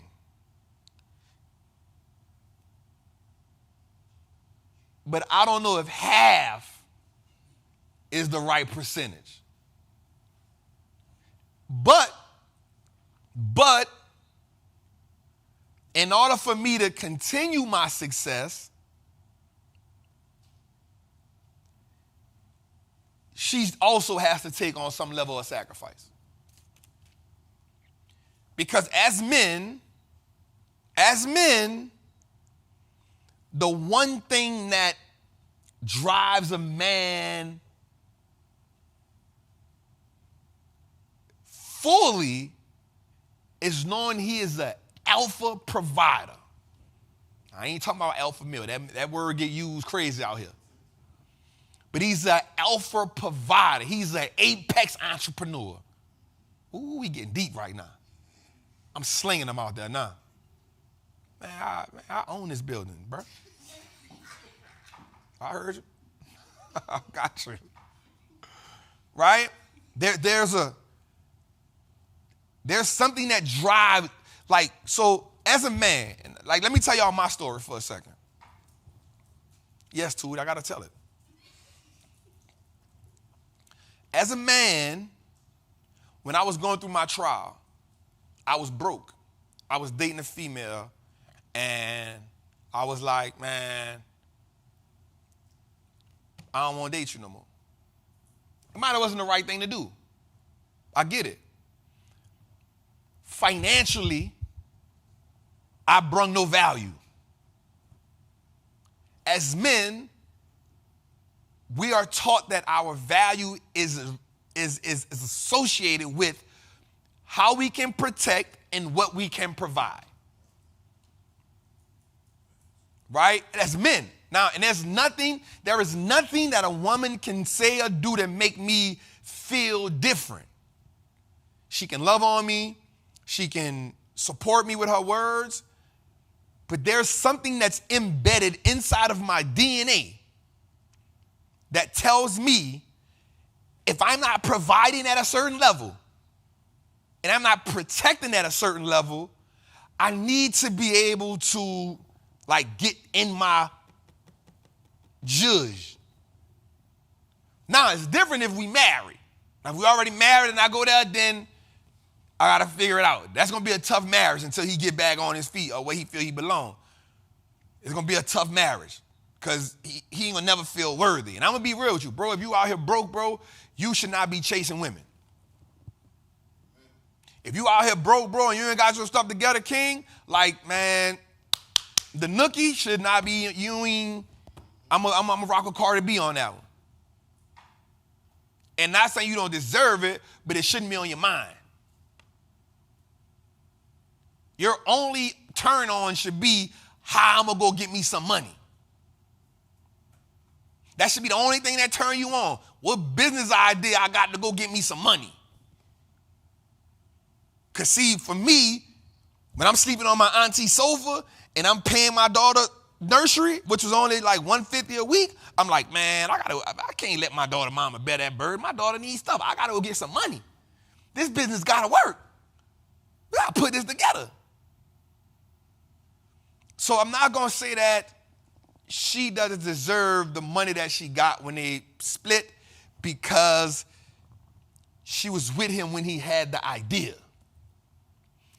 And so we don't know the level of sacrifice and the level of emotional abuse. Not saying he was abusing her, but him being a working man, I gotta go here, I gotta go there, I gotta go here, I gotta go there. She had to put her emotions on the back burner so he can go be the richest man in the world. You feel me? So not only did he go get $1 billion, he even got a couple hundred of them.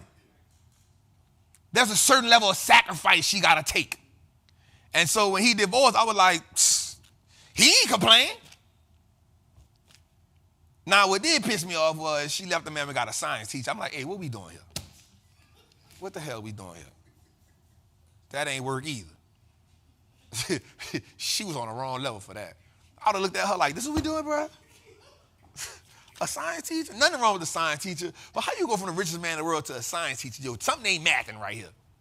So, but, you know. Next song, we got Julia Cooch from the Koch family. Definitely a banger. But watch this.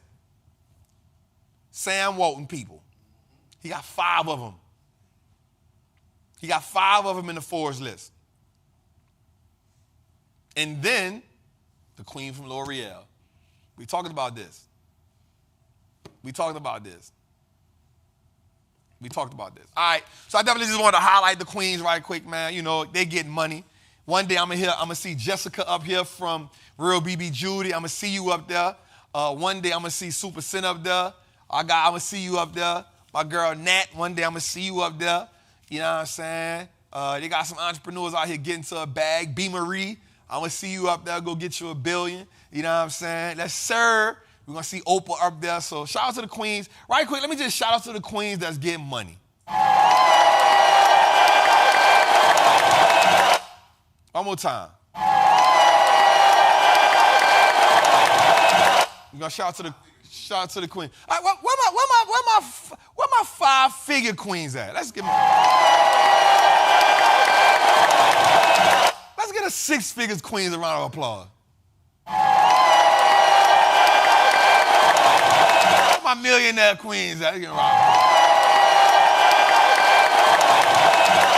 right. Fellas, I ain't gonna be like, man, he's simping up there, man. I'm just trying to get a queen some love, fellas. Just trying to get a queen some love, y'all. All right, let's go, man. Back in action. Let me go, man. So watch this, man. So a couple months ago, I showed this company to Trappers Anonymous. It's a company called JB Hunt. And it's actually a great company when it comes to trucking. But here's what I like about this company right now. They are trucking in profits. The company continues to beat expectation despite a tightening economy, despite a driver shortage, despite a food shortage. They remain attracting even as recession fears unfairly weigh on the shares. Let's go a little further.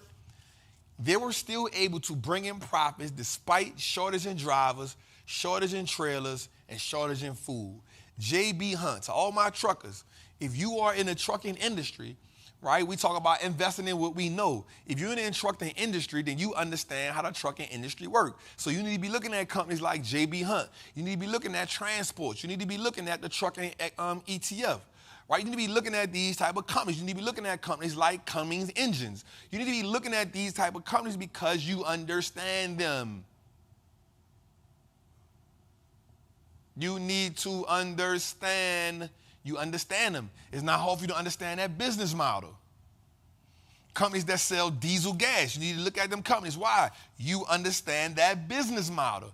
It's easier for you to invest in companies, not that you always use, but companies that have business models that are similar to what you use. Let's go a little further, man. We cooking tonight, man.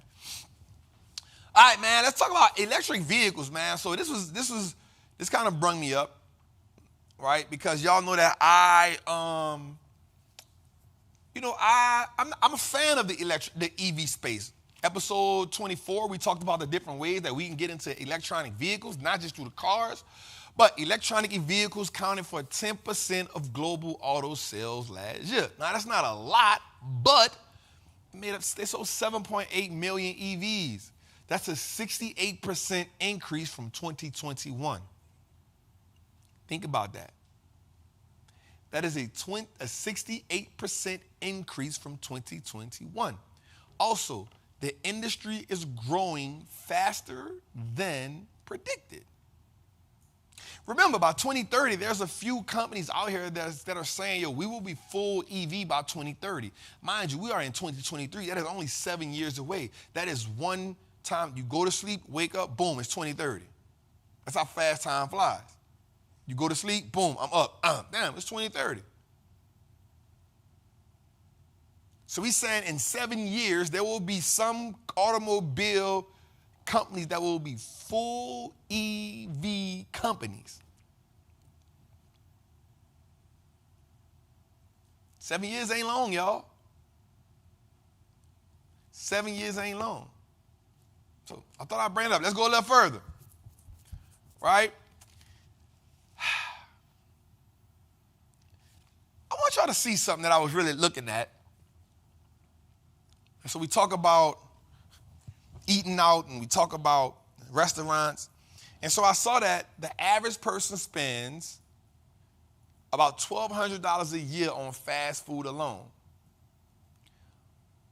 while the average American household spends around 10% of their income. That adds up to $110 billion a year.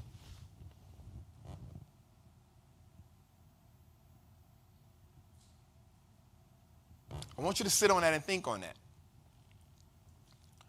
The average American individual is spending $1,200 a year on fast food alone,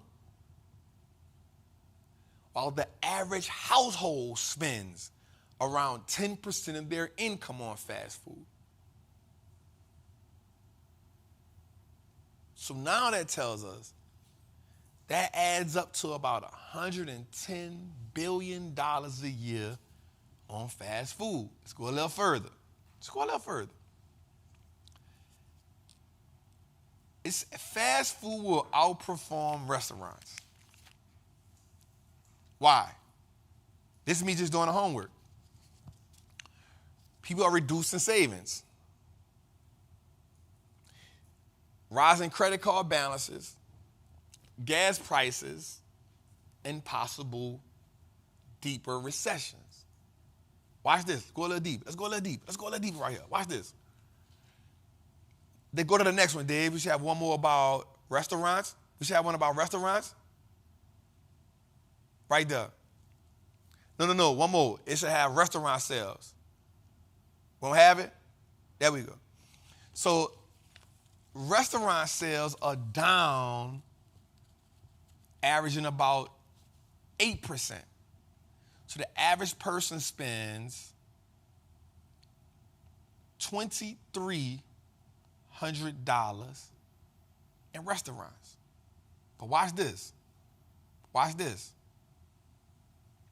As that number comes down,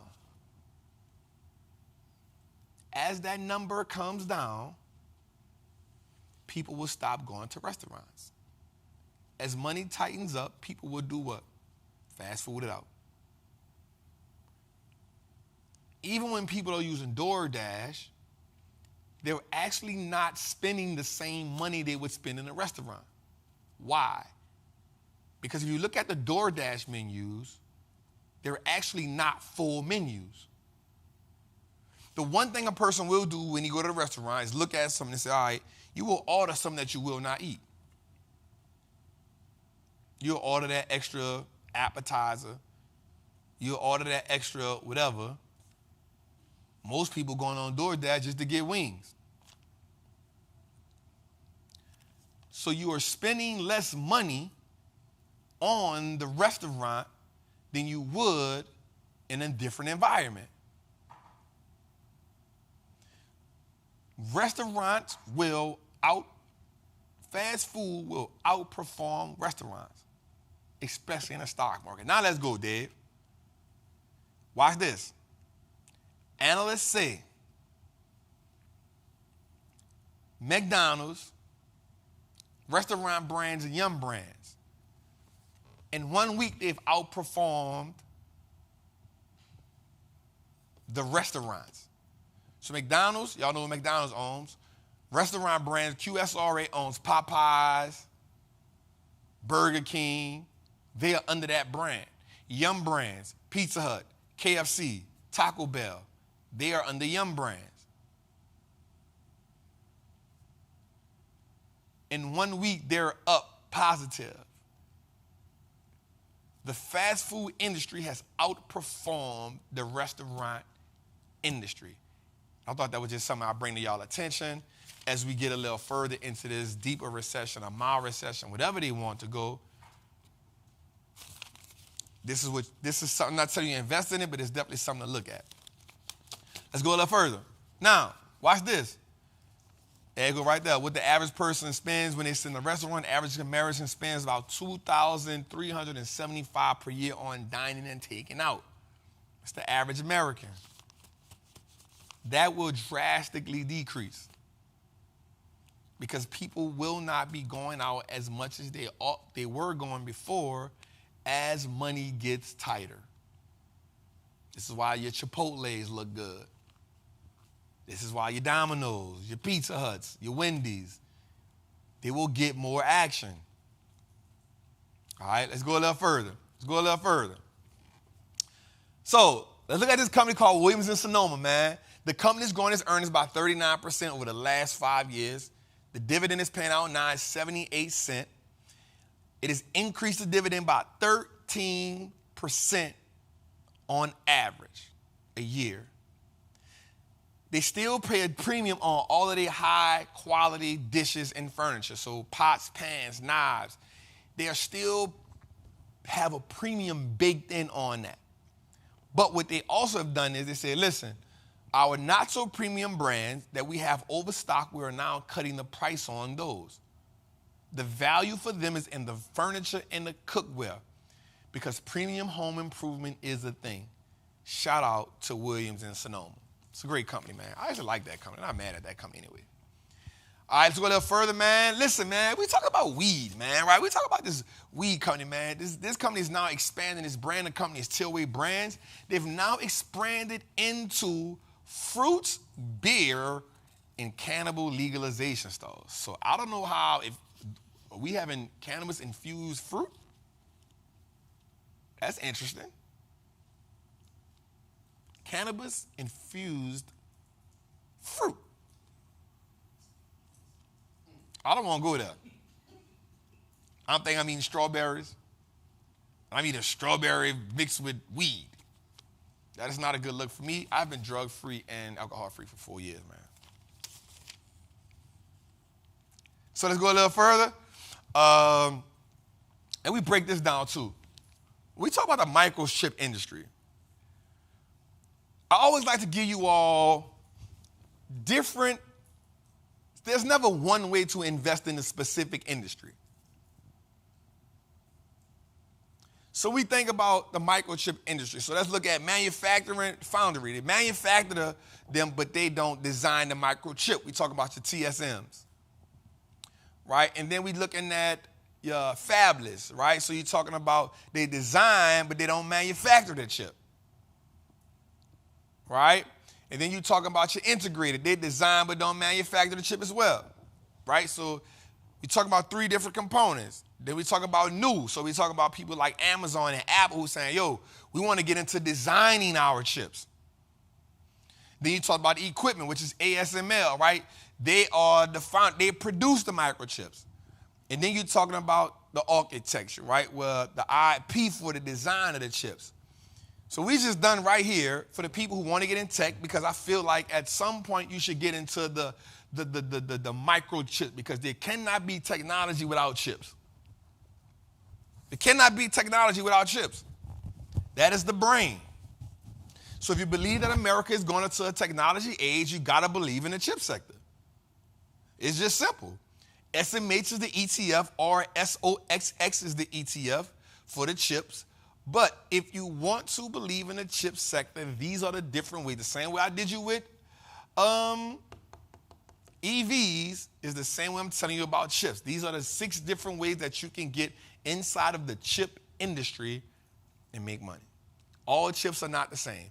TSM and ASML are 2 different things. TSM and NVIDIA and AMD are the same. Intel is different. Apple and Amazon are creating something different. So understanding the different industries inside of a sector is extremely important for you as an investor. All right, let's go a little further, man. How y'all feeling tonight, man? We trapping? We good? We good? How y'all feeling? How y'all feeling? How y'all feeling? You know what I'm saying? Let's get to 1,100 likes in the chat tonight, y'all. We at 956 or 968. Everybody stop for a second. I know y'all write. Y'all like, damn, Trav, I'm trying to write. I'm trying to keep up. Let's get to 1,100 likes in the chat right quick, man. It ain't nothing but 100 and something likes. We got 1,500 people in the chat. Salute. Let's get to 1,100 likes in the chat, man. Make sure you like. Make sure you are subscribing. Let's break our record tonight. I think 1,000 was our record. Let's do 1,100. Let's do 1,100 tonight. I think we can do 1,100 tonight, y'all. Let's get to 1,100 likes in the chat. I appreciate everybody for getting us up there, because those likes actually does us good. We just hit 1K. I want y'all to really understand how phenomenal this is. I want y'all to understand how phenomenal this is. Every Tuesday for 2 hours, maybe 2 hours and 15 minutes, we come here and drop game nonstop. CNBC ain't this good. They be boring as hell. They be repeating the same stuff over and over and over. Every week for 26 weeks, we haven't repeated nothing. Ain't no overlay. Ain't no overlay. We come give game for 2 straight hours and bang out. Ain't nobody like this, man. We hit the 11? Man, shout out to 1,100. Let's get, man.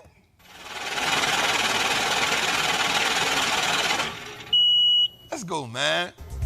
Blue Magic. That's a brand name. Like Pepsi, that's a brand name. I stand behind it. I guarantee it. I think I'm gonna do a prop set. We're gonna switch something up, man. Put that up there, man. That's showing a skill, man. Wait that shit up, man. We're gonna do a prop change. Set change, Jose. You hear me? Impromptu. Woohoo! My words on fire tonight. Impromptu, my guy. All right, let's go a little further, man. So listen, y'all. Today is this is a segment where we get into. Can we get 1,200 likes? Can we get 1,200 likes? Am I pushing it? Am I pushing it? I think we can get 1,200 likes, man. Am I pushing it? Listen, I'm gonna tell y'all why we like the likes, y'all. The likes actually help the algorithm for us on Instagram, and on YouTube. And so we definitely like to push our likes up, man. You know, on this journey to becoming one of the best shows out, the best show out. You know, we just want to let them know we here, right? All right, man. So this segment is called Learning the Lingo, and this segment is truly about me breaking down different words inside of the investing landscape that you can use. One of the reasons why we don't truly take advantage of the potential what investing can do is because we don't understand the language, right? And I think that's one of the things. I can do this for 5 hours because I love just talking about it. But I got to be mindful of what we got going on. I got to be mindful that everybody we got to go to work. We got to do different things. But I love talking about stocks because I love talking about investing because this can truly change people's lives. So there's other people in the game that's doing it, that's being affected by this. When we talk to y'all, y'all are telling y'all family and telling y'all friends and telling people y'all love about Trappin Tuesday. So thank y'all each and every week for just saying, yo, for the next 2 hours, I'm about to be on Trappin Tuesday. Like, that mean a lot to me, man. You know what I'm saying? That mean a lot to me, man. So, and that mean a lot to the team. But that let us know we putting in. And we gonna hit 2,000 viewers before summer, bro. We're gonna hit 2,000. We're gonna hit 2,000 viewers, yo. We're gonna hit 2,000 viewers, man. All right, man, let's go, man. Gross profit margin is the learning the lingo of the week. So watch this. It is the metric analysts use to assess a company's financial health by calculating the amount of money left over from product sales after subtracting the cost of goods. Now, let me just make that simple. Cost of goods is everything that you're selling, everything that it costs to make that good. So this piece of paper, right? Everything that it costs to make this sheet of paper is cost of goods. Now, gross profit margin is after we take away everything it took us to make this piece of paper, what's left?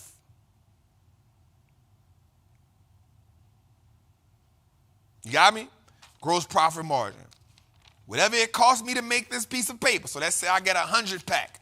The paper says 100 loose leaf pieces of paper. Now, what happens is you got the paper, then you got the printed blue lines, then you got the printed white red lines. But then you got the process that it had to go from being a raw material to paper. I don't want to say the other words because I don't want to hear Jose talking about birds. Right? That process cost. But then there's wrapping paper that the paper is in. All of that is COGS, C-O-G, cost of goods sold. Once you take away the COGS, what's remaining left is the gross profit margins. Here's a gem. The company that has superior margins to its competitors is a company worth doing a deep dive to invest in. Only good companies can have superior profit margins. Let's go. I got you. All right, let's go to one of the favorite segments of the show, man. It is called Trapper's Lottery Pick, man. I doubled down with my guy, Augury Investments, man. We put this one together, man. We teamed up on this. Let me give you a run on this right quick. Let's go. So when we talk about it is digital media solutions, right? So digital media solutions operates as a digital platform marketing company that offers a software delivery platform in the United States. It operates through 3 segments: brand direct, marketplace, and other. The company operates as a performing marketing engine for companies across various industries, including finance, e-commerce, education, insurance, home service, brand performance, and automotive, health and wellness, right? Let's go a little further. Right? So it's a media outlet, right? So let's go a little further, Dave. All right, our thesis is the largest shareholder makes up 35.8%. Is making a cash offer to buy the company's Class A shares for $2.50. He's buying a company. Believes that other major shareholders, namely Clever Investment Group and Lion Capital, will be similarly supportive of the proposal. Meaning they want to come in and buy all the shares. They want to buy the company, right? Watch this. If the other shareholders agree, this is where it get good at. The Prism only needs $35 million to $40 million to ink the deal. Prism is an investment vehicle affiliate of CEO Joseph Marinucci. Let's go a little further. Watch this. Projected annual returns. This is where it gets good at. In 1 year, we're estimating 78% return. 6 months, 224% return. 3 months, 950% return, 45 days, 10,000% return. That's if the deal goes through. Stock price today is $1. Buyout offer is $2.50. Profit of deal goes through 90 cents a share. So we're basing this off if this goes through. I just want you to watch it and see. Let's go a little further. And so now we'll get into what is called a certified trapper of the week.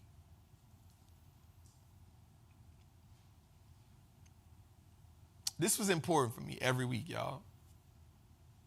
It's important for me because unlike saying who's the best investor in the industry and who's the best investor in the market and who's got the greatest returns, the certified trapper of the week is 100% about highlighting people of our culture, people who've come before us, who's had a significant impact on us. So this week, we break down none other than the wonderful, the amazing J.B. Stradford. He was a black businessman and a community activist. Born a slave, his owner never gave him a last name. But his owner's daughter taught him how to read. By the age of 18, he began practicing law. He then gravitated to the Greenwood district of Tulsa, Oklahoma, where he met another amazing man by the name of O.W. Gurley. The two men performed a business partnership. They started investing in land, buying real estate, rental homes, saloons, and buying these things and selling them to other entrepreneurs, black entrepreneurs. He then built what was called the Stradford Hotel. It was a 2-story brick residence. He ended with 24 rental homes and a 16-building apartment complex. When the hotel opened, it was the largest owned and operated, black-owned and operated hotel in America. Say that again so I can get it right.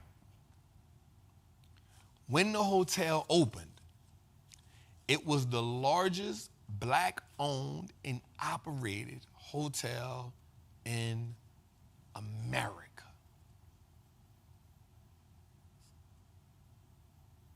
Shout out to this brother, man. J.B. Stradford, because here's the thing. Even though O.W. Gurley had the vision, he also had to have partnerships. Jay became one of the richest black African Americans in Tulsa. And we talk about partnerships, I want us to understand this, y'all. Some of us aren't successful like we want to be because we want to own 100% of a dollar instead of owning 50% of a million.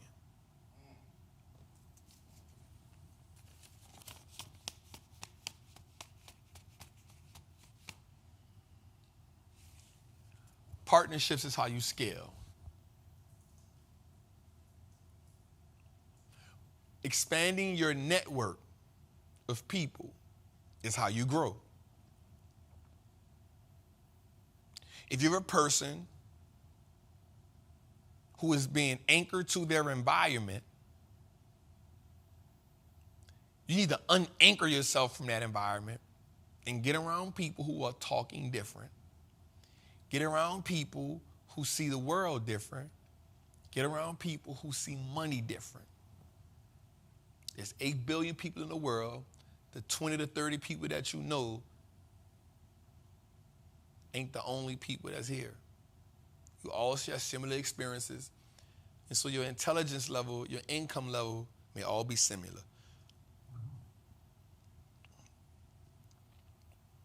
As you get around people who are doing bigger and better things, you then can come back and help your homies. But it's hard to achieve things you've never achieved while still being anchored to your past. All right, let's go a little further, man. Shout out to JB Stradford, man. All right, man, so this is the wealth track.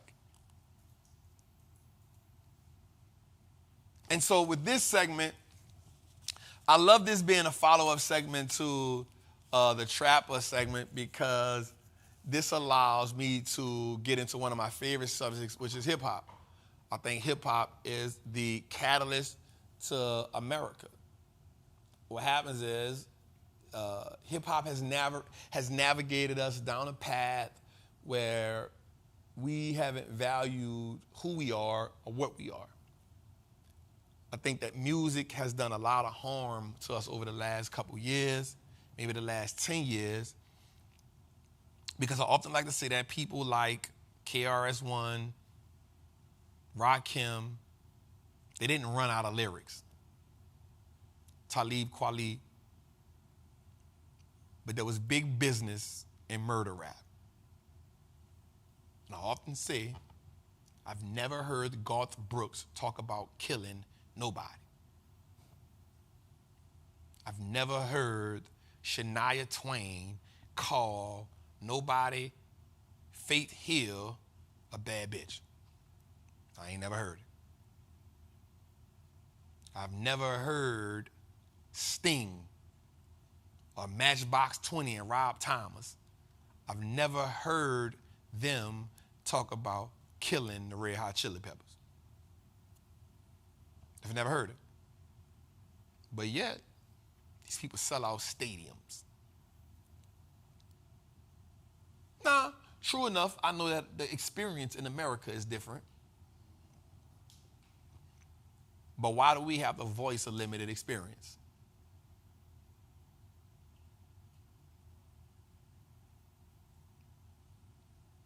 There was big money in murder rap.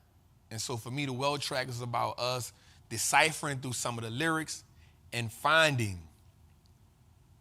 just finding those bars that can truly help us.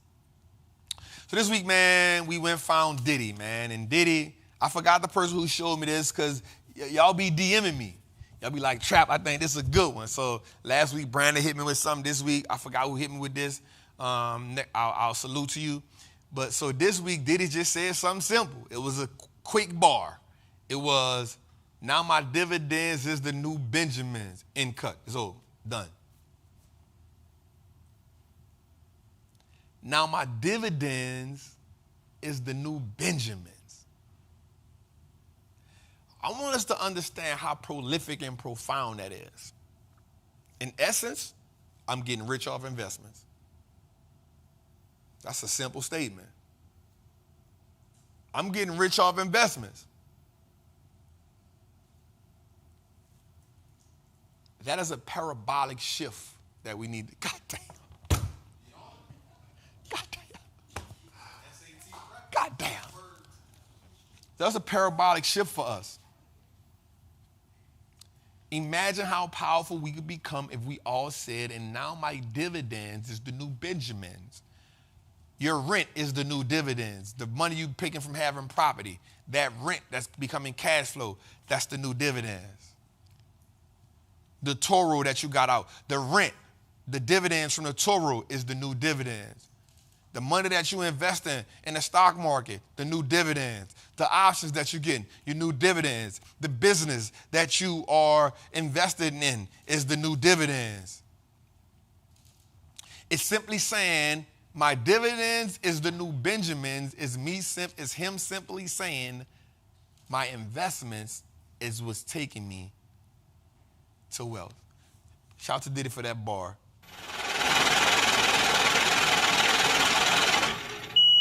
I'm pretty sure he ain't write it. All right, man. So as we get to this last segment,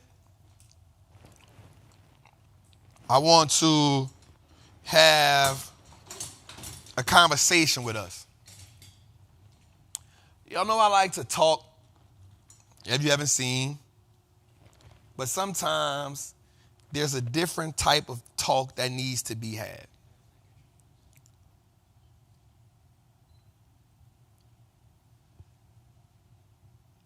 We are in a time where we're surviving life on our brilliance and our ability to decipher and articulate people, events, and information. Meaning we got to learn how to read people, understand events, and break down information. There's a brilliance in that. The issue is, in most cases, we never make the shift because the same energy that it takes for us to survive in poverty is the same energy it takes for us to survive when it comes to building wealth. Building a business is the same as running a trap house. Investing in the stock market, learning how to invest in the stock market is no different than going to work, looking at the business that you're working for, understanding that business. And instead of letting that business get paid off, you investing in that business so that business can pay you is a shift. No matter what you do, you're analyzing the situation. You're analyzing people. You're analyzing events. Investing becomes the necessary skill for wealth. Intelligence is colored vividly by our experience. The experience that we have in life gives us intelligence. I often say that the books that we read are phenomenal to help us grow. But no matter how many books I read on swimming, I will not know how to swim until I jump in the water. I gotta see how my heart rate reacts to the water.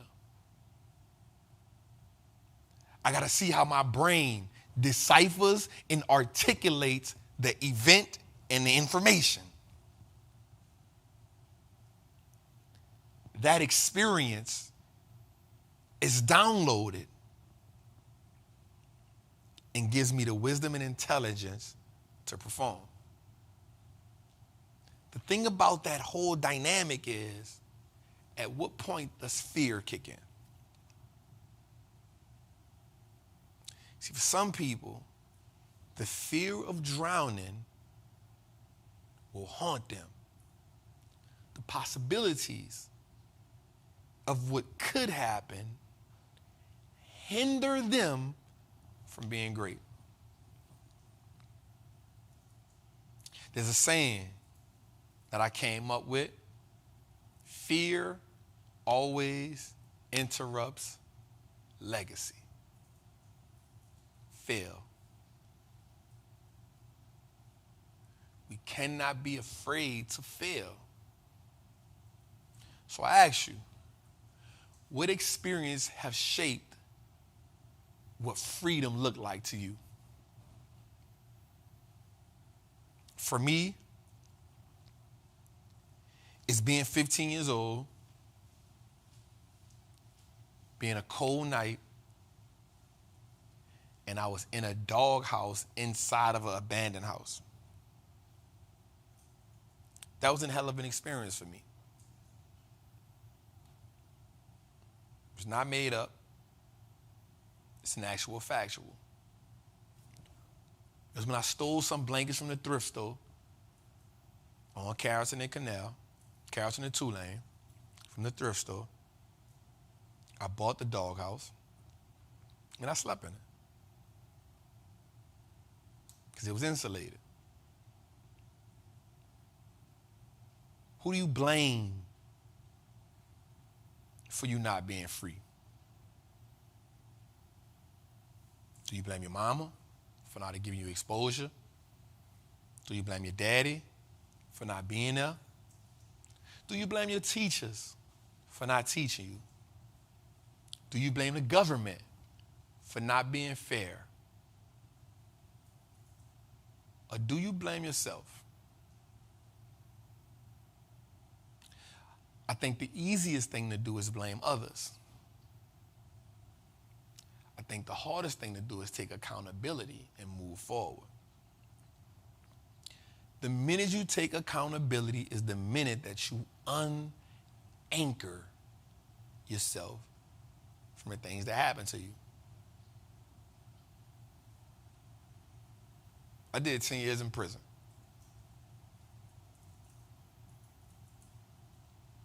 One little cousin wrote me all the time. My little cousin Elise. My Uncle Walter, he sent me some money when he could. My mom, she didn't really send me no money. Every now and then she did. During the process of my 10 years, I can count on my hand the money orders that I received. Talking about on a 10-year stretch. But yet and still, I never blamed my family for nothing. I love them all. I smile when I see them all. I hug them tight when I see them all. Because I took responsibility for what put me in prison. When I came home from prison, I didn't blame nobody for not being there for me. My auntie let me sleep on her sofa. I was cool with that. The best thing we can do for ourselves is take full responsibility for our life.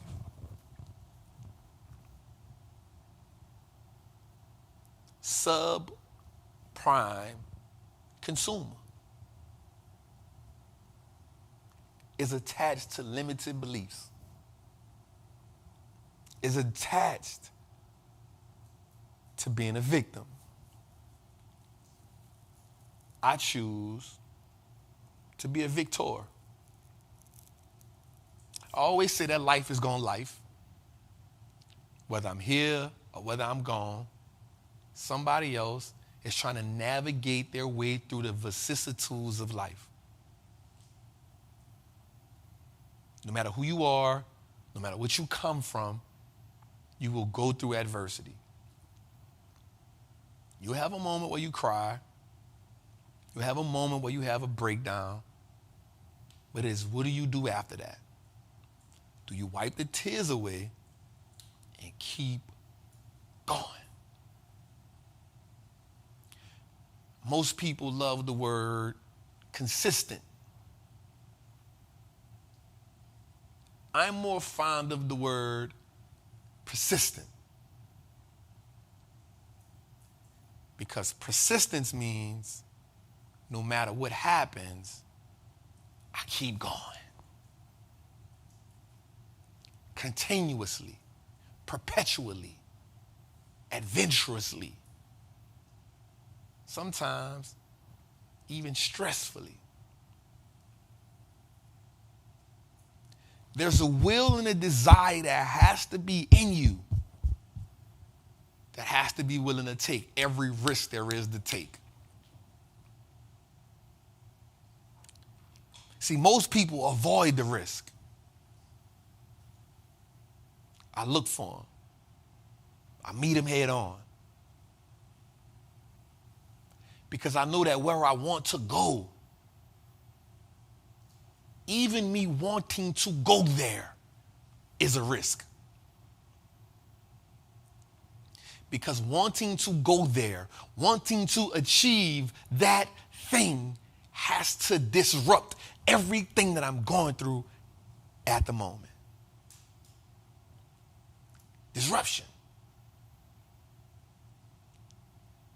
Disruption scares so many people. Disruption takes us out of our norm.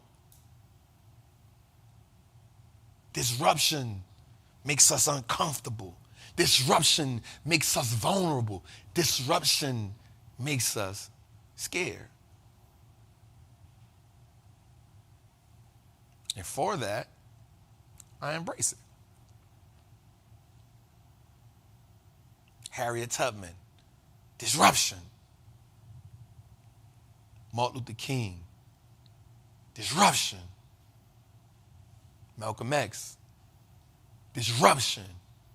O.W. Gurley, disruption. Frederick Douglass, disruption. Madam C.J. Walker, a self-made millionaire black woman, disruption. But we hear the glory. What we don't know about was the stress. The people that told them not to. The people that told Malcolm, don't go walk. The people that told him nonviolence was the key and wasn't the answer. And we had the audacity to say, I wouldn't have did it nonviolent. I wouldn't have did it that way. Disruption.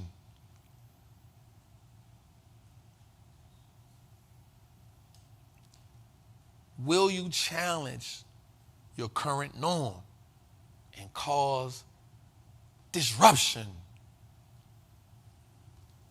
because your family needs you? You are the person that frees them from generational poverty. You are the person that gives them the opportunity. You are the person that gives them the audacity to think about freedom. And so I ask you, do you have it in you to cause disruption?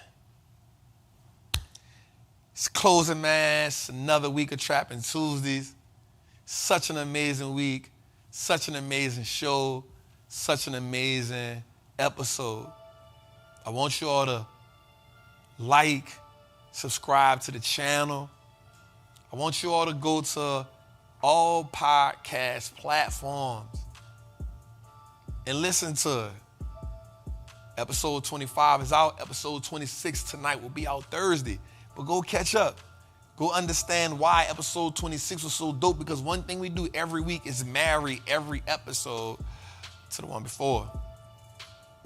Join Trappin Tuesdays. The link is in the bio for sure. And I just want to tell everybody that come in each and every Tuesday for 2 hours or 2.5 hours, thank you. We love y'all. We appreciate y'all.